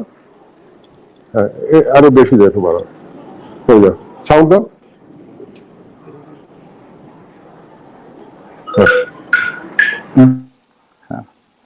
ঠিক আছে হ্যাঁ। এটা কে করছে স্যার? হ্যাঁ আমার গ্র্যান্ডসন শহরের ছেলে। হ্যাঁ আমাদের আর্জেন্টিনা, শাবাশ আর্জেন্টিনা। হ্যাঁ দেখা যাচ্ছে। হ্যাঁ স্যার একটু নিচে ধরেন স্যার, একটু দূর থেকে ধরেন স্যার, আপনি আরেকটু দূরে গিয়ে ধরেন ওকে। হ্যাঁ ইয়েস ইয়েস, একটু বাড়াই দাও, আরো বাড়াও। হ্যাঁ এটা একটু বাড়াই দিচ্ছি, এরা বাড়াই দিলাম। হ্যাঁ এই জাস্ট এইটা 3 মিনিট করলে আরো বাড়াও, ওটা বাড়ানো যাচ্ছে কিন্তু। হ্যাঁ এই যে আবার অনেক একটু টায়ার্ড হয়ে গেলে একটু কমাই দিল, কমাই দাও। জি হ্যাঁ এক্সেলেন্ট। মানে স্যার যে কোনো একটা সিঁড়িতে হলেই হবে তাই তো? হ্যাঁ এইবার দেখা যাচ্ছে। জি স্যার হ্যাঁ হ্যাঁ ইয়েস ইয়েস এক্সেলেন্ট। এরকম করলে কিন্তু আধা ঘন্টা যারা অ্যাডাল্ট তাদের জন্য আধা ঘন্টা। ওকে একটু ডাকেন স্যার, ওকে ডাকেন স্যার, ওর সাথে একটু কথা বলি। এসে হয়ে গেছে। হ্যাঁ হ্যালো এই যে হ্যাঁ হ্যাঁ কেমন আছো? আসসালামু আলাইকুম। হ্যাঁ তাহলে লাগো, ঠিক আছে, তোমার মেট্রোনমটা বন্ধ করো।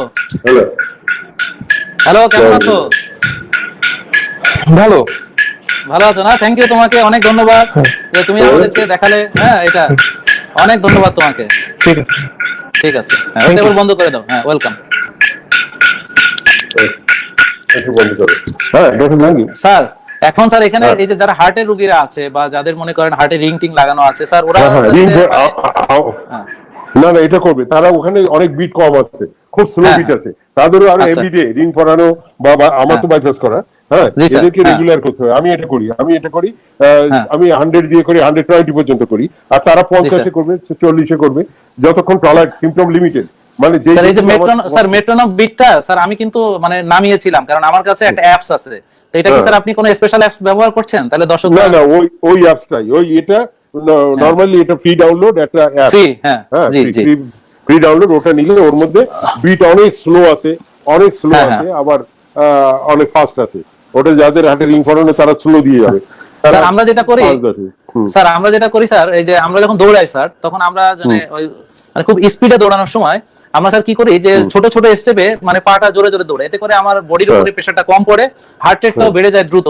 তো যার ফলে এই যে আমরা 180 মেট্রোনমে স্যার, এবং ওই যে বিশ্বের যিনি ম্যারাথন এখন চ্যাম্পিয়ন যে ওরা স্যার এরকম 180 মেট্রোনমে কিন্তু ওরা স্যার এই যে ম্যারাথন গুলা করে।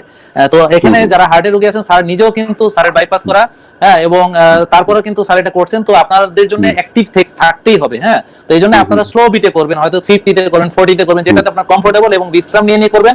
আপনি হয়তো 5 মিনিট করলে একটু বিশ্রাম নিলেন, প্রয়োজনে আপনি এটা বাড়ালেন, প্রয়োজনে আপনি কমালেন, আপনার কমফোর্টেবল করুন। ইন্টারভ্যাল করে একটা হলো কন্টিনিউয়াস ট্রেনিং, ইন্টারভ্যাল, এবং ইন্টারভ্যাল ট্রেনিংটা বার্সেলোনাতে করাই বেশি। আমি বার্সেলোনাতে ছিলাম এই জাস্ট করোনার আগে বার্সেলোনাতে ছিলাম। ওখানে বার্সেলোনাতে ম্যাক্সিমাম রোগীরা হলো হার্ট রিপ্লেস করা, মানে হার্ট ট্রান্সপ্লান্ট করা পেশেন্ট। এমন রোগী দেখছি 2বার হার্ট পাল্টাইছে, একবার হার্ট করেছে, সেকেন্ড টাইম আবার তার ট্রান্সপ্লান্ট করা হয়েছে, তারপরে আসছে এক্সারসাইজ করতে, ইন্টারভ্যাল ট্রেনিং করায়। মানে অনেক রোগী স্যার আমাদেরকে প্রশ্ন করে, বিশেষ করে আমাকে, যে আমিও আজকেও স্যার একটা এক্সারসাইজের সেশন করেছিলাম স্যার, সেটা হচ্ছে সহজ কিছু ব্যায়াম, হ্যাঁ মানে ইয়োগা টাইপের আর কি, স্ট্রেচিং ব্যায়ামগুলো। তো ওখানে দেখি আমার হার্টের সমস্যা আছে, আমি এক্সারসাইজ করতে পারবো কিনা, আমার রিং করানো আছে আমি করতে পারবো কিনা। তো দেখেন স্যার বাইপাস করানো স্যার কিন্তু একটু পর পর, মানে স্যার আপনি শুনেছি যে আপনার প্র্যাকটিসে আপনি কিছুক্ষণ পর পর গিয়ে একটু স্যার একটু এক্সারসাইজ করে আবার আসেন স্যার, এটা একটু আমাদেরকে একটু শেয়ার করেন স্যার। হ্যাঁ ওই যে বললাম আমি বললাম যে আমি বসে আছি, আমার সিডেন্টারি লাইফস্টাইল, আমি 10টা পেশেন্ট দেখা হয়ে গেলে 20টা আমি হলো বেলি এক্সারসাইজ করে আসি। হ্যাঁ, হ্যাঁ, যে হ্যাঁ, আমার এটাই, একটা সিট আপ বেঞ্চ আছে আমার চেম্বারের মধ্যে, 10 দেখা গেলো 20টা এক্সারসাইজ করে এসে 5 মিনিট ওগুলো বসে থেকে এসে আবার শুরু করি। হ্যাঁ, স্যার, আমার চেম্বারে ফিটনেসের জন্য। স্যার একটা এলিপ্টিক্যাল রাখছি স্যার। হ্যাঁ, তো আমি হ্যাঁ, মাঝে হ্যাঁ। মাঝেই ওই হুম। যাই এলিপ্টিক্যালে যাই একটু স্যার করি। হ্যাঁ, যদি এটা মানে দরকার। যখন মনে, হ্যাঁ কারণ করি আর কি। তো আমি, জি স্যার, ডাক্তাররাই কিন্তু বেশি হার্টের পেশেন্ট হয় শুধু একটি কারণে, এক্সারসাইজ কম হয় বলে। কারণ আমাদের কম হবে। সারাদিন বসে রুগী দেখতে হয় তো, এই জন্য। হুম। আচ্ছা, এই মেট্রো নামটা আপনার অ্যাপসে নামাবেন স্যার। সব শেষে যে প্রশ্ন, স্যার আপনি এখন কি রুগী দেখছেন এবং আপনাকে আমার রুগীরা কিভাবে দেখাতে পারবে স্যার? হ্যাঁ, এখন আমরা মেনলি আমরা একটা সফটওয়্যার, এই বেসিক একটা সফটওয়্যার ডেভেলপ করছি। আমরা বোধহয় 2 একদিনের মধ্যে, আমি দেখছি টেলিমেডিসিন করছি, আমার চেম্বারের আগের আমার চেম্বার খোলা আছে। হ্যাঁ, হ্যাঁ। এবং আগের নিয়মেই এখানে অ্যাপয়েন্টমেন্ট দিয়ে, হ্যাঁ, আমরা দেখছি। তবে যারা এই অ্যাজমা সিওপিডি রুগী, আমি সিওপিডি রুগীদেরকে বলি যে আগে রিমোট কনসালটেশন করতে, কারণ ওই রুগীগুলো রিস্কি, ওদের বেরোনোটা কম। আর খুলনায় এখন আপাতত এই জন্য যাতে তারা এক্সপোজ না হয়, এই জন্য এদেরকে আমরা রিমোট কনসালটেশনটা বেশি দিই। আর যেগুলো নিতান্ত জরুরি ওরা তো আসেনি বেশি দেখা। জি স্যার। স্যার খুলনাতে প্র্যাকটিস করেন স্যার? আপনার চেম্বারের ঠিকানাটা স্যার একটু সবার জন্য। হ্যাঁ, আমার ঠিকানাটা শুধু মোবাইল নাম্বারটা দিয়ে দিলাম, এখানে একটু দিয়ে দিতে বলো। স্যার আমি মোবাইল নাম্বারটা, প্রিয় দর্শক, 01720 01720 জি, তারপর স্যার 685 685 685 407 407, হ্যাঁ, আমার 407। চেম্বার না, আমার হ্যাঁ। না, ডক্টর জাহাঙ্গীর, আমার চেম্বারে স্যার। কন্ট্যাক্ট করার জন্য বেটার এটা হলো 01711 দ্যাট ইজ গুড। 01711 হ্যাঁ, তো আমি বলবো কাউকে একটু কমেন্টে লিখে দিতে। হ্যাঁ, এবং এটা 01711 তারপর কত, 54 27, হ্যাঁ 27 27 ডাবল হলো 54। হ্যাঁ, 01711 27 54 27 এই নাম্বারে আপনারা ফোন করে স্যারের সঙ্গে কনসালটেশন নিতে পারবেন। তো স্যার আপনাকে স্যার অসংখ্য ধন্যবাদ যে স্যার আপনি আমাদেরকে অনেক সময় দিলেন স্যার।